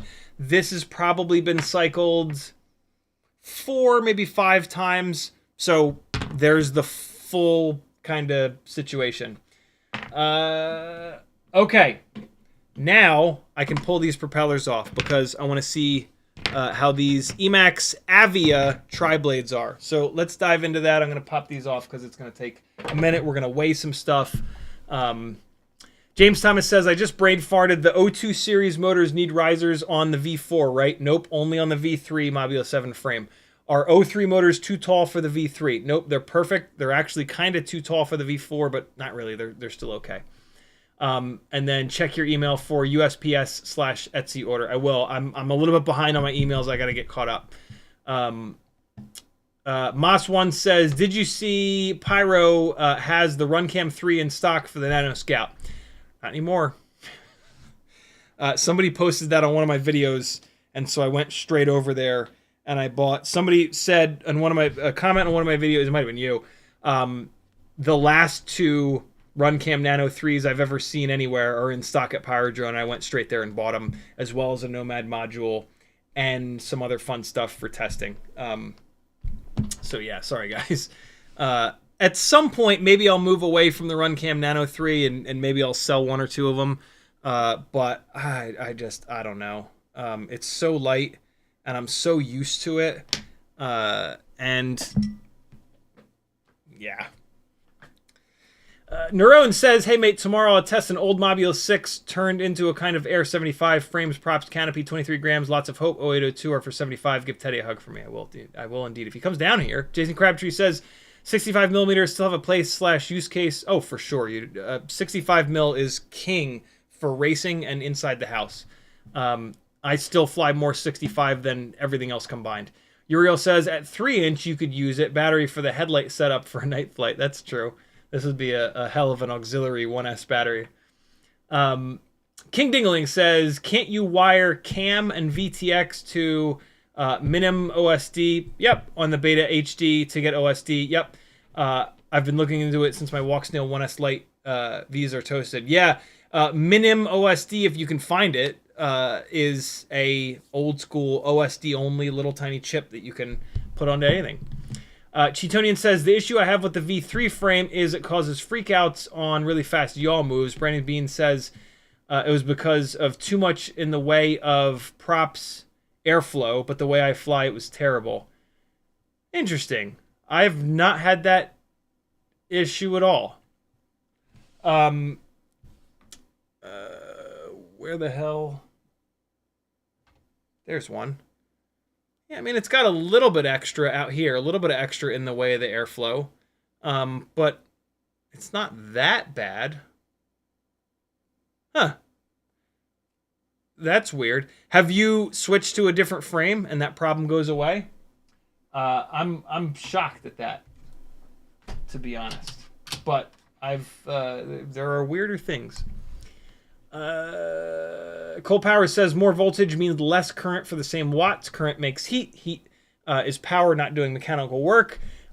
If you could do a 6S tiny whoop, it would be efficient AF. There is a point where the gains from going up in voltage, there is a point of diminishing returns for the gains by going with extra voltage. Also, what happens is it becomes harder on the electrical components. This is the situation with 3-inch, 2.5-inch, 3.5-inch rigs when it comes to 4S versus 6S. 4S is plenty of voltage. Yes, 6S will give you a tiny little bit more efficiency, but the extra abuse that puts on the electronics is significant. My 03 cinematic rig that I built for a cycling race for live broadcast stuff ran a couple of batteries totally fine on 4S, and then I motor limited it and did all the things to run it on 6S, but the extra 6S voltage in that very first battery that I flew, the ESC caught on fire. So yeah, there is a point where it just doesn't make sense to do extra voltage, but until you get to that point, there are definitely gains from higher voltage. Power and efficiency in a lot of cases. Christopher Blackledge says, since it's winter, should 1S be what one should have for indoor? Absolutely, hands down. 1S 65. There is nothing like it. 75. Here's some food for thought. 75 millimeter rigs on 2S only weigh 2 extra grams. The improvement in flight performance and specifically response time makes them easier to fly in the house. You shouldn't do it anyway. 75 millimeter rigs in the house will break shit.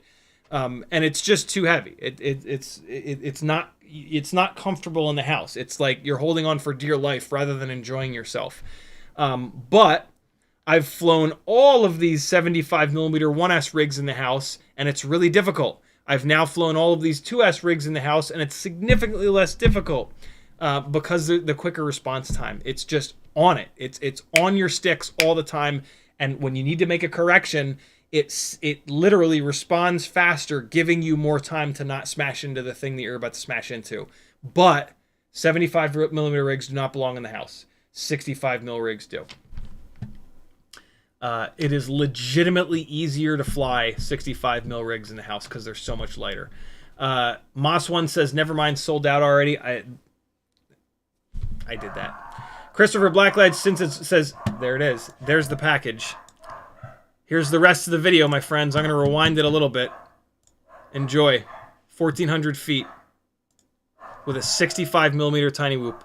I think this was on Happy Model 0702 32,000s. It might have said it at the beginning of the video.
Isn't that a cool little edit?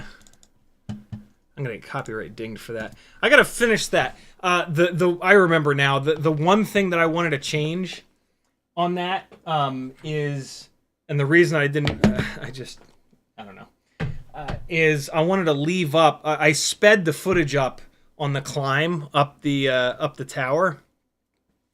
And I put it in the screen for a second, and then I took it away. I want to leave it up there. I want it to, the whole time that the footage is like 1.5 speed, I think it was. I want it to be in the corner, saying like 1.5x speed. Yeah, there it is. This is the box I was waiting for. So we don't have Wilder for the Sunday dance classes. He used to bring a PA speaker. I don't necessarily want to drag around a big-ass PA speaker, so I did a little bit of research, and there are these Bluetooth boom boxes, and this one was on like ultra super sale. I hate ordering from Amazon, but it was a really good price. So I snagged one of these. I'm probably going to end up returning it because I completely forgot. I was looking at PAs, like PAs with 8-inch drivers, and then I fell down this weird rabbit hole with this thing. I totally forgot. I wanted to get a smaller PA because when people come over to play play guitar, they can plug into the PA. This is Bluetooth only, so I'm probably gonna. I realized that like a half an hour after I'd ordered it. But whatever. I'll use this for this Sunday. We'll see how it is. Whatever. But I'm pretty sure this is gonna get returned, and I'm gonna get a little like $100. I forget the brand. Behringer maybe. Little $100 8-inch PA. It's the smallest little PA, but I just don't want anything massively heavy. And with drivers, when you go from like an 8-inch driver is when they can start to make like, if you're going to do like a single driver, when you hit 8 inches, that's where they can actually start to get low enough in the frequency response that you get what I consider to be actual bass response. 6.5-inch drivers, unless they're really well ported or there's a couple of them like what's in this, they just don't. The frequency response doesn't. They don't produce frequencies low enough that you get actual bass out of the damn things. So yeah, this is one of those like middle of the night rabbit hole.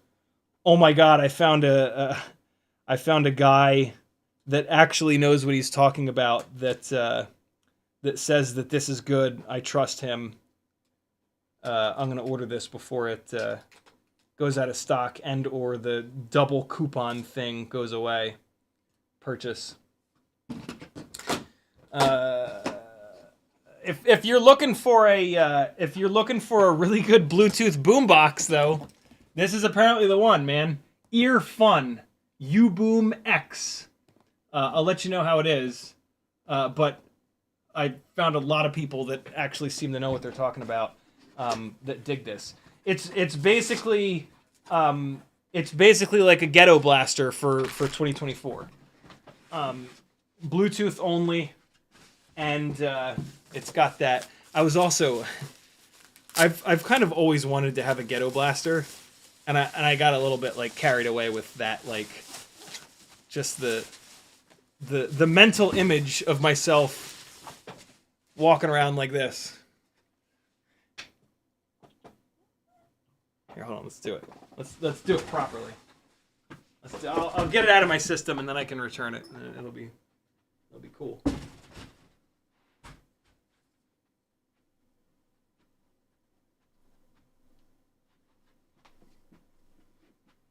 All right, it was worth it.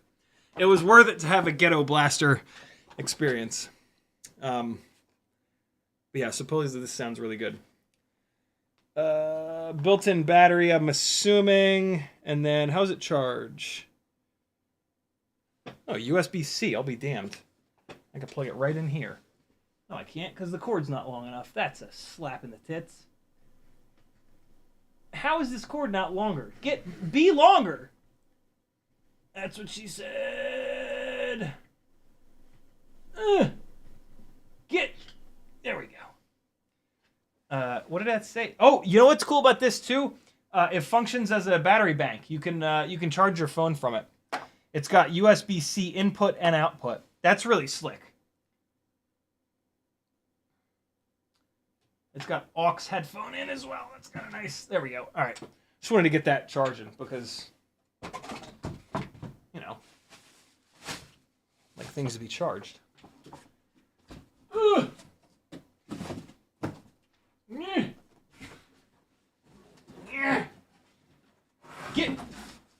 Get in there. If you decide to buy one of these, hit me up. I'll give you an affiliate link, and I'll also give you the this magical like coupon code that you can use that saves you like $30 or something. It almost ended up being like half price. It was crazy. All right, back to the testing.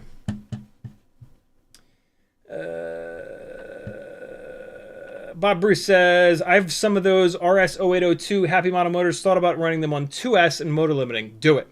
I want to do that as well. I want to, at some point, to buy a Mobula 7 1S and do a live stream. Easiest way to make your Mobula 7 1S ELRS shoot flames, and just take a stone stock Mob 7 1S out of the box, BT 3.0, maybe figure out how to make it work in the existing frame, figure out what grommets will put the AIO high enough, chop the top supports off, Tiny Whoop 300 mAh 2S battery, go. That is or maybe swap to the V3 frame, but it's such a pain in the ass to do the V3 frame swap, because then you got to get the spacers and the longer screws. Could drive more people to order the screws and the spacers from my Etsy store, I guess, though. It's probably what I should do. But Neuro FPV says, I already built 3 2S 85mm, one with Runcam Thumb Pro, one waiting for the OS 04 Lite. Very cool. 2S 85mm rocks, period. I'm going to do it at some point. I want to let 75 run its course first. Just another Kevin, thank you again for the 25. Just another Kevin with a $20 super chat. He says, hi, Ciotti, happy holidays. And then a $5 super chat that says happy birthday. Thanks, man. Euro says happy birthday too. You too? Moss1 says happy birthday, dude. My birthday's in April. I don't know why I said happy birthday before. Dave Gunna says, what size drill bit, what size drill do I use to change 1mm prop to 1.5? You don't. Drilling that much material out of the propeller will break. But technically, if you can get a 1.5mm propeller, if you can get a prop with a 1.5mm hole in it, you probably still have to drill it out. You can use a 1.5mm drill bit. Just run it down the drill. If this is the drill bit and this is the prop, run it down to where the drill bit just barely sticks out of the hole in the propeller, and that's it. And then take the prop out. That way you don't remove too much material. Don't like put it through there a bunch. You know, you're just, yeah, you'll be good. Cole Power says, my money going on you crashing. That's the safe bet. Mick Mucus says, still debating BT 3.0 versus TX30. What the hell's TX30? XT30. Are BT 3.0 packs sold or anyone else besides Tiny Whoop? I don't think so. They tend to run out of stuff for extended lengths. Tattoo website doesn't seem to have them. Yeah, no. There is a significant weight savings with BT 3.0 because no balance lead. So, yeah, there's that. BT 3.0 is magic. It really, really is. You're going to want it. Polly Shortcut says, how about that newbie drone 82mm cockroach? I wanted to use that for the 03 HD instead of 75. I still haven't tried them. I heard from a couple people that they rattle. That frame rattles like crazy. Apparently they give you foam to put in there to try to keep it from rattling. But I don't know about all that. So I can't speak to it. I mean, they're cheap, though, so maybe give them a shot. Yeah, Stevie Wonder is when I leave this view on and I fly an entire battery and you guys watch me go.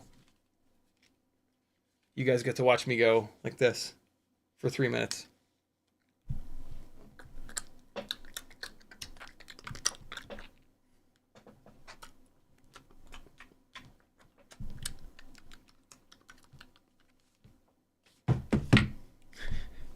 CMYK FPV is in the house. He says, yo, dude, what's up, gangly gang? Cheatonian with a $10 super chat. Thank you, brother. He says, I knew you couldn't resist buying that module. Oh, well, let me help offset the cost. Thank you, dude. Very cool of you. Daniel1964 says, what other cameras work in the Mobula 6 canopy? The new Mobula 6 2024 camera, the FXT something or other. WeBleed sells it.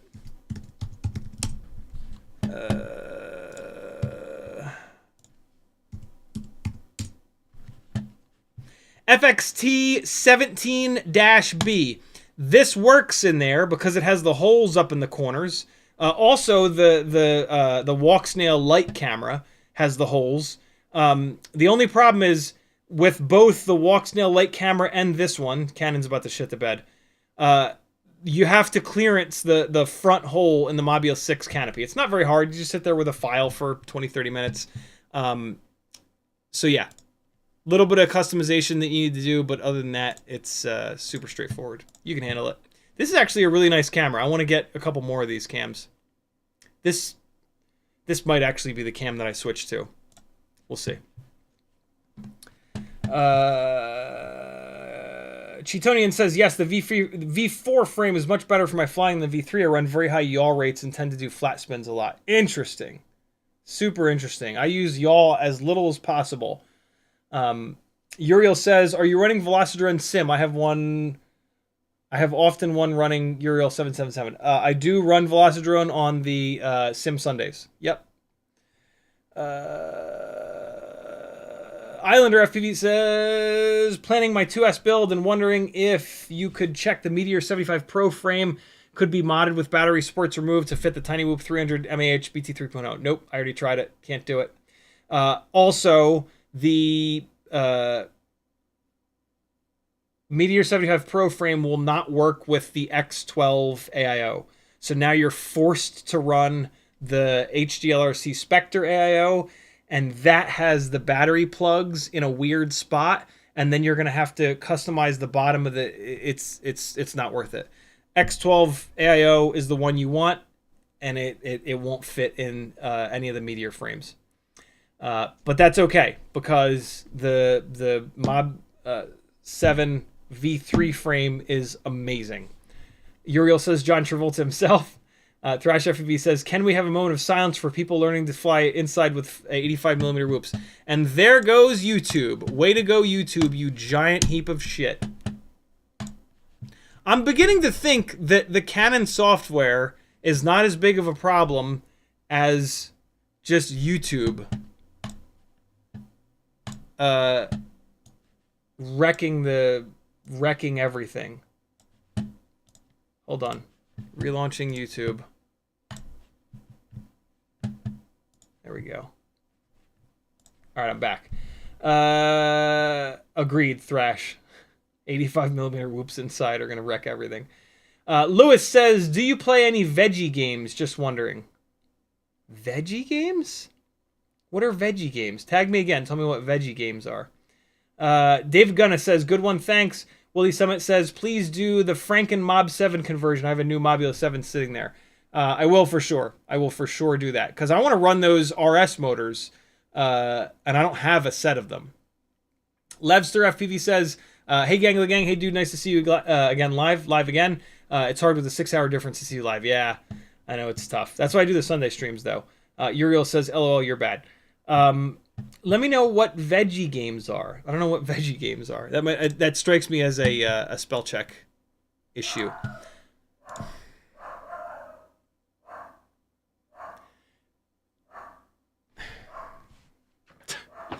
Video games. Okay. That's just what my brothers and I say. Yeah, I'm a PlayStation 5 guy. Gran Turismo 7 is my sim game of choice with PSVR 2. And for the last year and a half or so, I've been playing quite a bit of DayZ on PS5. Less and less, but I just absolutely love that game. That's really it. FPV as a full-time thing takes a lot of time. So I don't have a lot of, and then, you know, living in this giant house takes a lot of time. The kids take time. So yeah, there's not really enough time in the day to be like a super hardcore gamer like I once was. I don't know if I ever really was, but yeah, DayZ is my game of choice. The sim is the sim. Like that is my motorsport outlet. It's not really video games to me. It's driving. But yeah, DayZ is my shit. DayZ is the closest video game to like airsoft, and it's also like super relaxing. I play on servers that are PvE, player versus environment, so that I'm not just constantly getting shot by other players because I can't shoot for shit. And also, like, the game is about like relaxing and like base building and like just chilling, like making fires and surviving and stuff like that. And so it's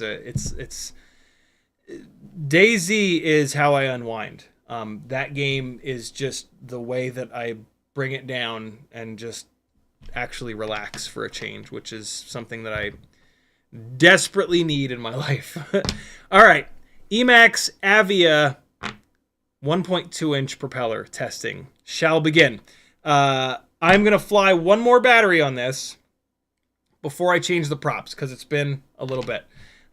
So let's stick with these WeBleed batteries because they are very, very fresh. And then I am going to fly a bunch of batteries on those Avia props, but I'm going to fly them with the more beat up batteries because I want to give them a little bit of a durability test. So Mobula 7 V3 frame, 2G4 AIO, Mobula 6 canopy, RunCam Nano 3, micro V ORT antenna, RCinPower 0702 29,000s, HQ, brand new, 1.2 by 1.2 by 2 bi-blades. You can't even buy these propellers yet. You'll be able to get them very soon, though. This is the same exact setup that I flew 20-30 minutes ago. Here we go. No Stevie Wonder. Look at that ghetto blaster sitting under the desk, just waiting to be cranked. Ooh. There we go.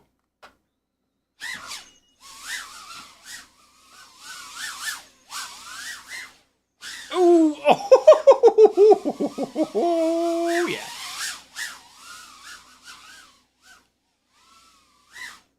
Runtime sucks on these motors, but they certainly make some good power. I don't necessarily know if they make that much more power than the 40,000 kV Happy models. And you know, I was thinking about that. I totally forgot to mention this.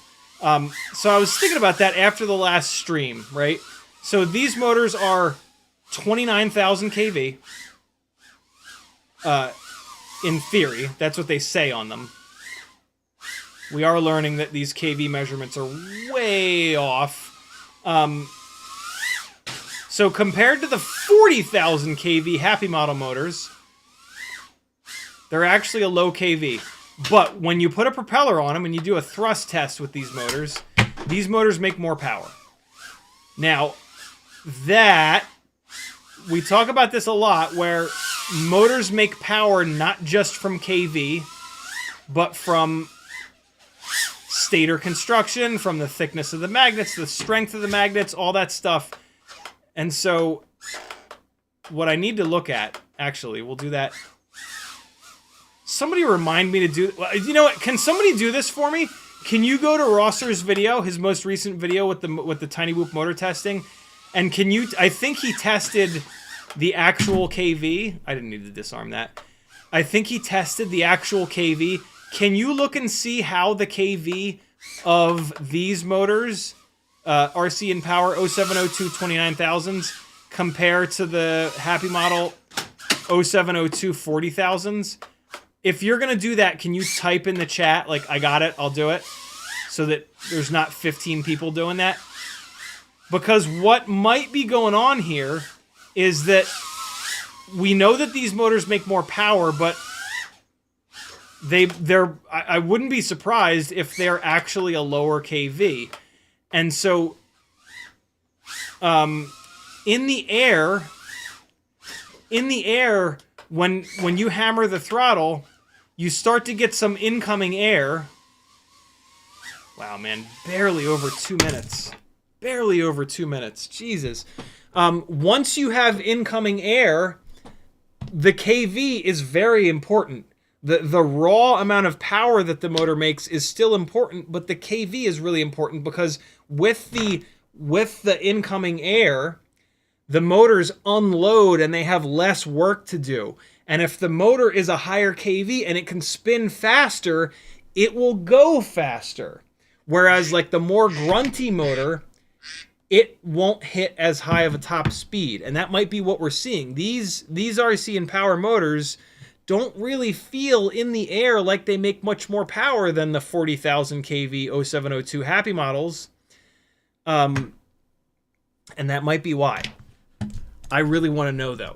And I don't see anybody that typed, I'm on it. So I can look it up pretty quick. Here we go. There we go. Here we go. And here we go. So, WeBleed FPV, 40,000 kV motors all the way on top. So they are absolutely, even though they're mismarked, they are absolutely the highest RPM motors. A couple steps down are the RCinPower 0702 29,000. So the blue is the measured kV. So let's see the difference. RCinPower is 4 steps down. So there's the blue. It's a pretty slight difference. So it's like middle versus top. And so if we scroll over 30,000, 35,000. So it looks like the RCinPowers are in the middle. So that means 32,500. The Happy models are up top. That looks like 34,500. So amazing, amazing, amazing example here of how thrust tests do not tell the whole story. These RCinPower motors make more grunt, make more power. These 40,000 Happy models make more RPM. And once this thing is traveling through the air, the RPM does matter. And I can't really feel a difference between these two motors. But now we're going to put more draggy propellers onto these RCinPowers, and that's going to benefit these motors more than these motors. This is lower KV 802 versus higher KV 702 territory that we're kind of entering into. Does that make sense to everybody? Yamasaur looked it up. Thank you, dude. Let's see if this old school prop popper will get these. Sure will. Perfect. Get yourself an old school prop popper and one of these awesome little cases from Tiny Whoop. And then you'll have an on-the-go prop popper. You'll have one for your bench and one for your flight bag. All right, hold on. Let me slow down here. I don't want to F these motors up. I cannot wait to get that clone popper again. Oh, it's so good. There we go. All right, got to be patient with these prop poppers. You can't rush it. If you rush it, you'll either mar the shit out of the top of the motor, which, like, kind of who cares, but you can also mangle the propeller pretty good. Ooh, come on, man. Get under there. Get in there, little fella. Pop that prop, bro! Yeah, I knew when I was rushing to put these propellers on in the stream. I knew I was pushing a little bit too hard on them. I drilled them out a lot, though, man. Oh, boy, I hate when that happens. I really, really, really hate when that happens because the tool smashes into the motor shaft. The other massive plus of the WeBleed 40,000 kV motors is that you can bell swap them, and you can put a bell with a 1.5mm motor shaft on them, and it's only a matter of time before we have more 1.2 inch motors, props with 1.5mm motor shafts.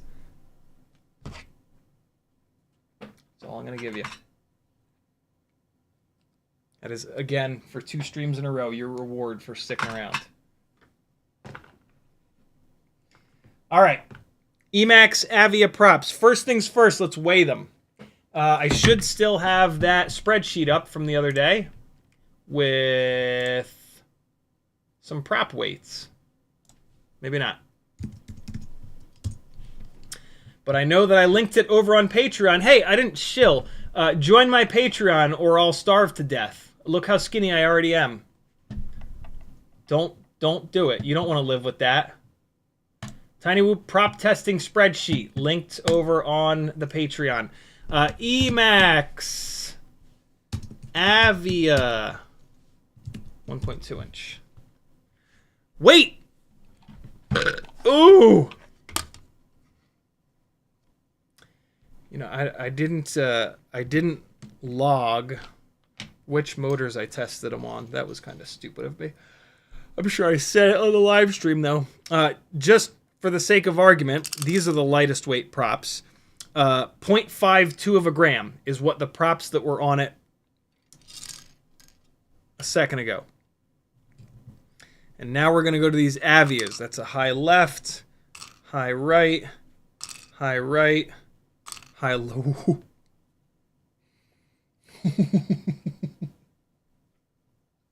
Holy shit. Oh my god, they're twice as heavy. 1.01 grams. Oh, Emax, what the fuck did you make these out of? Lead? Oh my god, they're 1 gram for 4 of them. Holy cow. Okay. Alright, so these props are not... They are not going to fly great being that heavy. That is what all the old school props weighed. And this new crop of really lightweight propellers have completely changed the way that Tiny Whoops fly because of the improvement in response time. So this is going to be a little rough. Let's see how they fit. So from what I remember, these motor shafts on these RCinPower motors are ever so slightly thinner. If like the Happy model motor shafts are exactly 1.00 millimeters, these are probably like 0.99 millimeters. So let's see how these props fit on here without drilling them out, and they just fall onto the, okay. All right, so Emax has gone in the opposite direction, which I actually kind of like. Apparently they've made their motor shafts like 1.01 millimeters or 1.02 millimeters, and then the inner diameter of their props is either like exactly 1 mil, or it might even be like 1.01 mil. Because yeah, they literally fall onto the motor shafts. I don't think they're gonna stay on these motors. They would probably be, well, I'll try them. Do I have a Happy model motor? Yeah, I do. So this is a Happy model motor. They're probably gonna be perfect on here. Oh yeah, they're perfect on a Happy model motor shaft. But on the RCinPower motor shaft, they are legitimately too loose. And so right out of the box, we're going to have to do the little trick. And the trick is to take your least favorite sharp-tipped tweezers, and basically what you're doing, if this is the inner diameter of the prop, you're taking your sharp-tipped tweezers and you're going to scrape the plastic on the inside. And what that's going to do to the flat plastic, it's going to dig in, but then it's going to raise here. So it's going to dig that one part in, but then it's going to raise these two parts here, and then they're going to grab really nicely. And I know that sounds crazy, but this propeller falls onto and off of that motor shaft right now. But now I'm going to do this, and you do it on the top and the bottom. You got to give it some force. You got to push on it because you're literally having to dig into the plastic, right? So you run it around on one side, run it around on the other side. Try really hard not to stab yourself because oh boy, does it fucking hurt. And now this propeller will actually need to be pushed down a little bit on the motor shaft. And that's what you want. You want to be able to push it, have to push it down a little bit, but not have to like jam it on there. And we'll see. That might go flying off, but let's just put these on and see what happens. I would kind of rather have the inner diameter bigger than smaller, but having to do this is super annoying, admittedly. The GemFan 1210 biblade is the perfect inner diameter. It is exactly big enough, but not too big. I wish all of the props had that same inner diameter. All right. We're also going to see how well balanced these are. This has a pretty aggressive PID tune on it. So much so that even on those HQ biblades that are really well balanced, the first throttle stab of a battery, this thing like is oscillating just a little bit, trying to fly on away.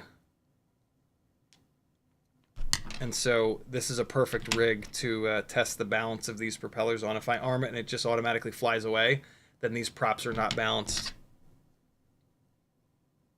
I'll bring the PID tune down to get them under control so that we can fly them. But I got to be honest, with how heavy these props are, yeah, they're not going to give the response time that we want. That all of these new ultra lightweight props give us. I will say this though, these are probably going to be the most durable Tiny Whoop props, maybe ever. The Emax has a whole bunch of propellers that are really durable. The way that they design the blade of the propeller, it's just super strong, especially in towards the hub. All right, another WeBleed Very fresh battery is going on this. Let's see what's going to happen. Emax Avia propellers going up in the air. And they hit the ducts. Let's see how bad it is. When you have propellers that hit the ducts, put it into turtle mode.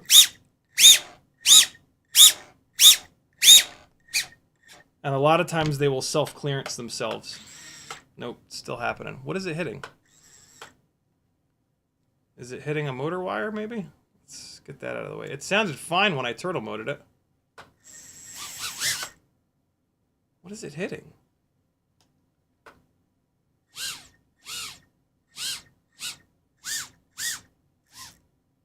Okay, so it's motor 1.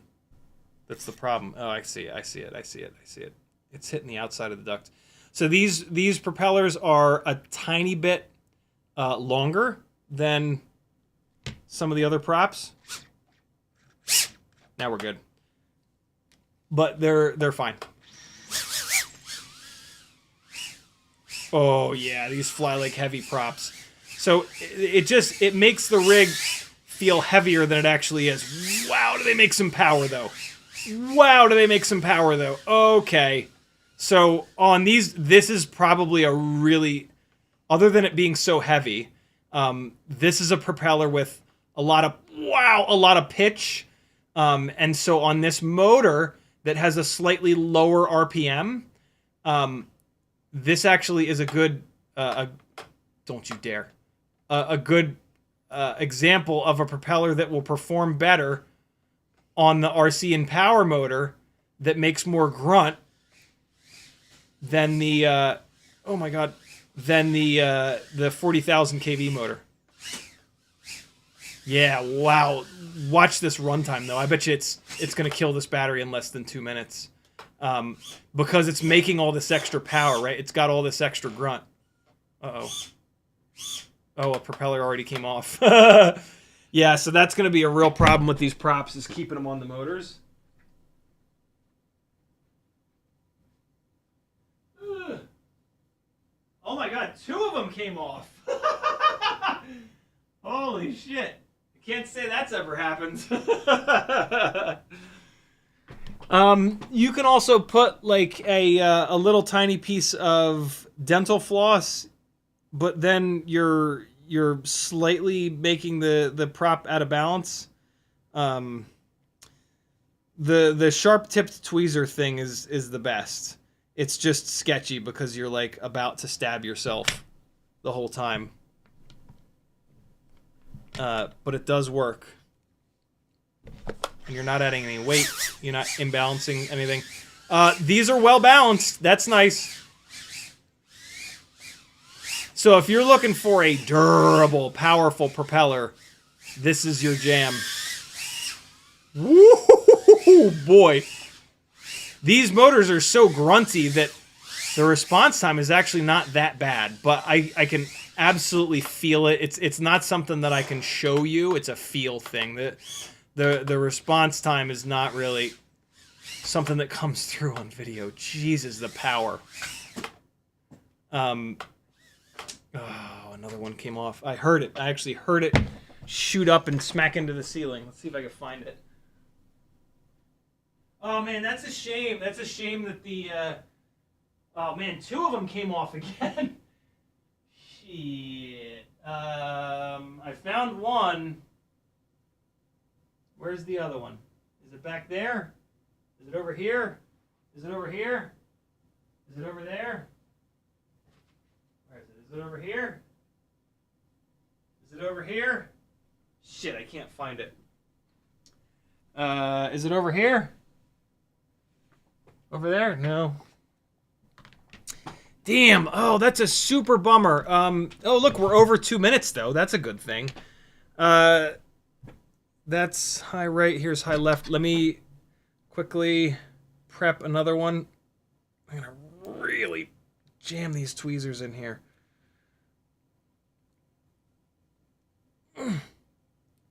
Okay.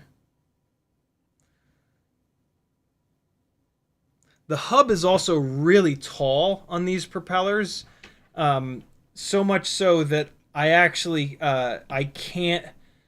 I'm scraping the top of the inner of the propeller is not doing anything. The motor shaft is not going all the way through, so you really only need to do this to the bottom,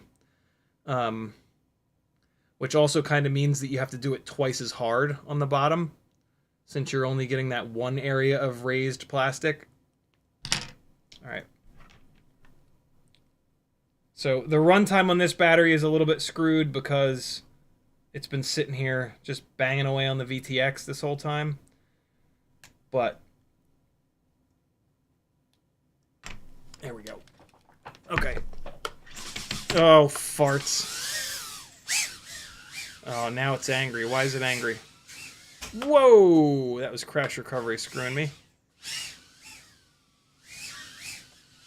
Okay, I ran this battery way too low. 2 minutes and 30 seconds. I'll be damned. I guess there's a chance that those HQ 1.2 by 1.2 by 2 bi-blades are just, like, kind of inefficient, basically. I need to prep the propellers on the right side of this, because they're just going to fly off again. When have you ever seen me just be able to pull a propeller off like that? I'm actually surprised at how good these perform with how heavy they are.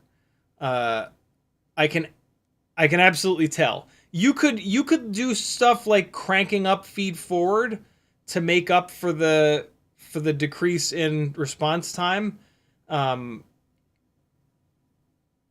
Yeah, boy, these make some power. Holy shit. I think these motors with these props are a good combo. Which is why this performs as good as it does. But this right now, what I'm doing, is very annoying.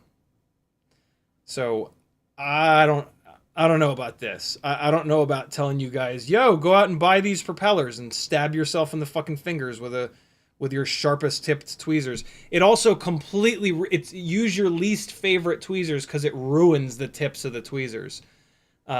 Because the sharp tips are very weak because they're sharp. All right, another battery. I am shocked at that runtime. Shocked, I tell you. These props will be hard on motor shafts because they're so strong. I better not have bent these motor shafts already on these motors. So I'll give you a word of warning there. The stronger a propeller is, the harder it's going to be. I mean, that's just, shit rolls downhill, right? All right, another one of these WeBleed batteries. Another fresh battery. I don't think we have to worry about durability with these props. Between how heavy they are and what they feel like when I bend them, I mean, it's just, yeah.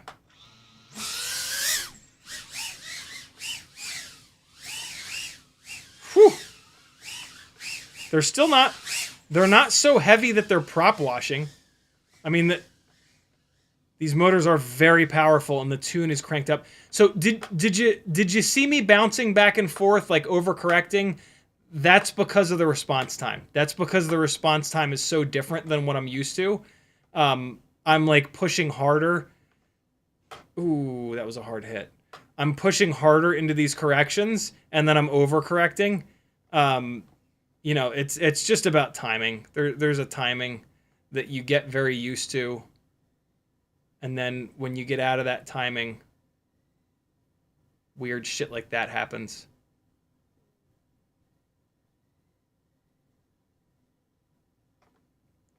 Why am I getting a core temperature warning? Oh, what was I doing there? That was weird. Stop going up! Come back down. I think one of these motor shafts is bent already. Man, this makes some power. Oh, fuck you! See if I can find it.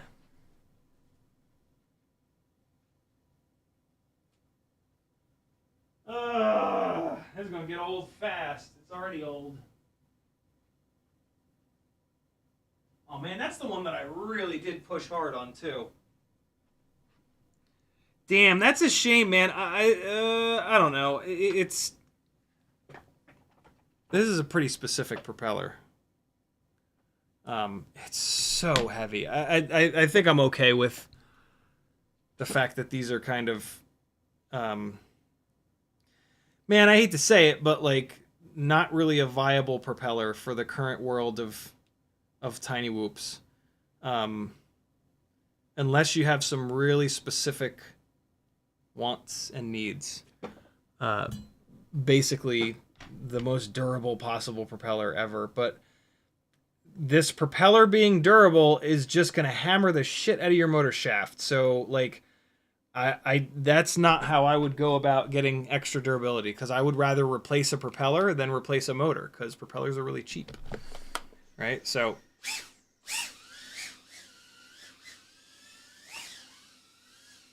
oh yeah, there's a motor shaft bent already. I can see it in the fucking video. God damn it. Ah! Yep, that's why we're getting the core temperature warning. You can see it. I mean, I don't know if you guys can see it. See the vibes? So much for other manufacturers' 1mm motor shafts being way stronger than Happy Model. I mean, it's weird. I called bullshit on that, and then it came true. It's almost like I know what I'm talking about, but I mean, that couldn't be, because everybody says that I don't know what I'm talking about, and that Happy Model 1mm motor shafts are just weaker than everyone else's. Oh, those people don't fly? Oh, shit. Oh, those people haven't tested any of the other ones? Oh, that's weird. I mean, it's that same one. That right front keeps popping off. That's weird. I know I crash into the right front more often, though. That's when they're popping off. They're popping off when I'm crashing. Oh, that was weird. And it's stuck. Get out of there. Yes. Yes! Ugly.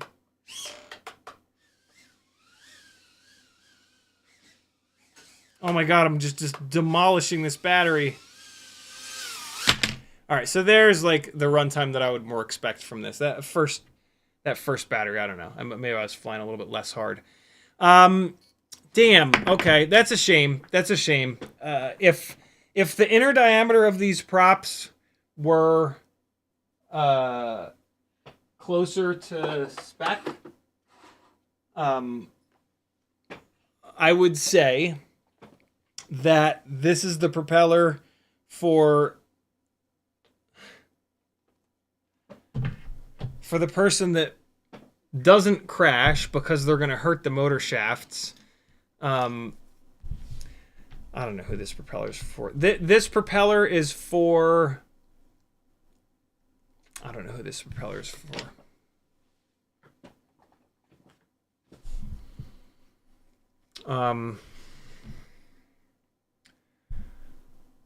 I would say that this propeller is for someone that has bought the what's this prop come on?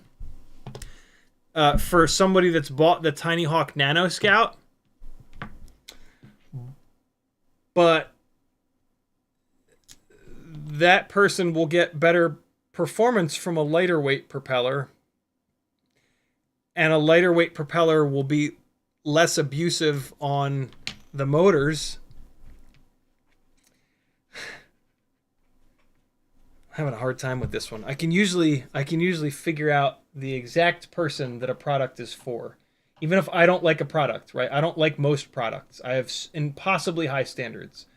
But I can almost say, you know, this is a perfect product for somebody that doesn't crash. Well, I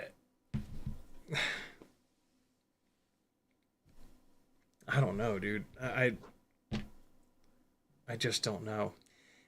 If you want an ultra durable propeller, this is the one. It makes great power, for sure. There are other propellers out there that are really pitchy that make great power, though. There's the T-motors. There's the old school gem fans. They seem to be pretty efficient. That first battery did run for a while. That was pretty impressive. So that's cool. I'm going to check if one of these motor shafts is bent. To check if a motor shaft is bent, flip into turtle mode. Oh, I'll wait for ELRS to connect. There it is. Flip it into turtle mode, arm it, and spin the motor up really slow. And while it's spinning up as slowly as you can, put your fingernail up against the motor shaft, and you'll feel if it's bent. So, motor 1 is a little bit bent. Motor 2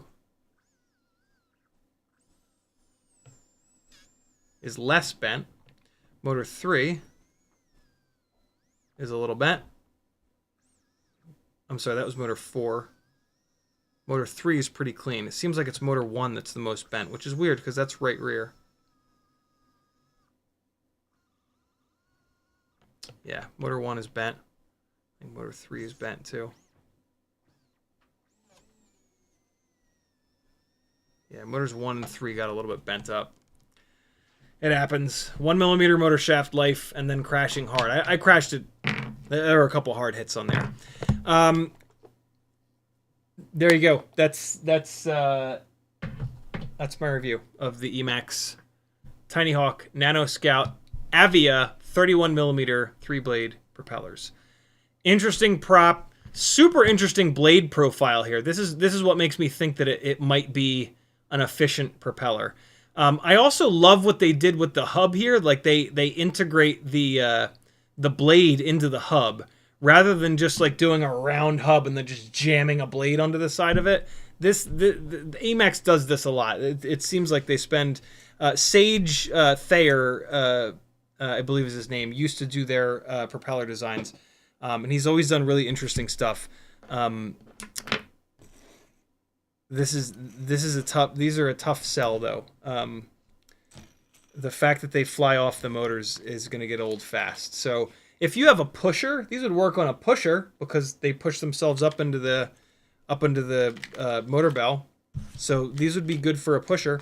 I'm going to say these are going to be good for like a lower kV motor too because they seem to have a lot of pitch. They don't tell us what the pitch is. But the way that they perform on these motors, they make way more thrust than the 1.2 by 1.2 bi-blades. So, yeah, an interesting propeller, but unfortunately they fly off the motors, and that's even with digging the stuff in there, that's going to get annoying. Again, you could put a little piece of dental floss in the hole in the motor and then jam it down on the motor shaft. I don't like to do that, but yeah.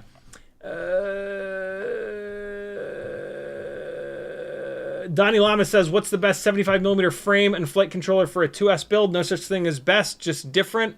For a 2S build, I like the Mobula 7 V3. The V4 also works. Flight controller, I like the X12. For analog, the 12 amp beta FPV for digital builds, version 3. Levster says, I run the Happy Model X12 with RCinPower 29000s and the Flywoo Nano V3, Mobula 8 canopy, all up weight 21.7 grams, chunky 65. Hot motors after 2 minutes of flying on Betaflight 4.4. Do you know what filter settings I can use? Filter settings are dependent upon what gyro is on there. I don't know offhand what gyro is there. But yeah, it's check all the mechanical systems first. Fresh props, check the motor shafts like I just showed you. That is much more commonly going to cause that problem than a filter issue, especially if your filters are roughly stock. Yamasor says, RCinPower, lots of numbers, Happy Model 40K. Oh, got it. Thank you, Yamasor. Yep, we figured that out. BMF Spade says, I like the new Tiny Whoop milk jug prop popper. I do too. I asked Custom FPV if he could make a bowling pin case for that. I almost ordered one of those prop poppers, but I really like the clone popper, so I got one of those instead. King Dingling says, I posted a nano camera link on Discord. Is this the Flywoo Nano Cam or Nano 3 with glass lens? I don't see the link. on Discord. I'm in general nonsense. I don't see the link. Oh, now I just clicked something I didn't want to click.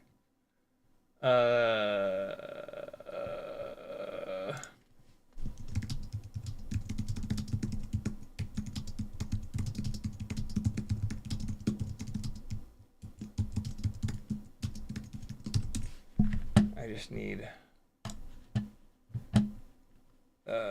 that to be unread again. Toothpick and Whoop. I'm looking in the Toothpick and Whoop. Yeah, I don't see the link anywhere. I gotta keep going. I'm starving. I gotta get something to eat. Ask me, message me, and I'll answer you. Morton Upshot says, "Don't worry, Teddy. I'll find it. It'll be in the yard or a day or so.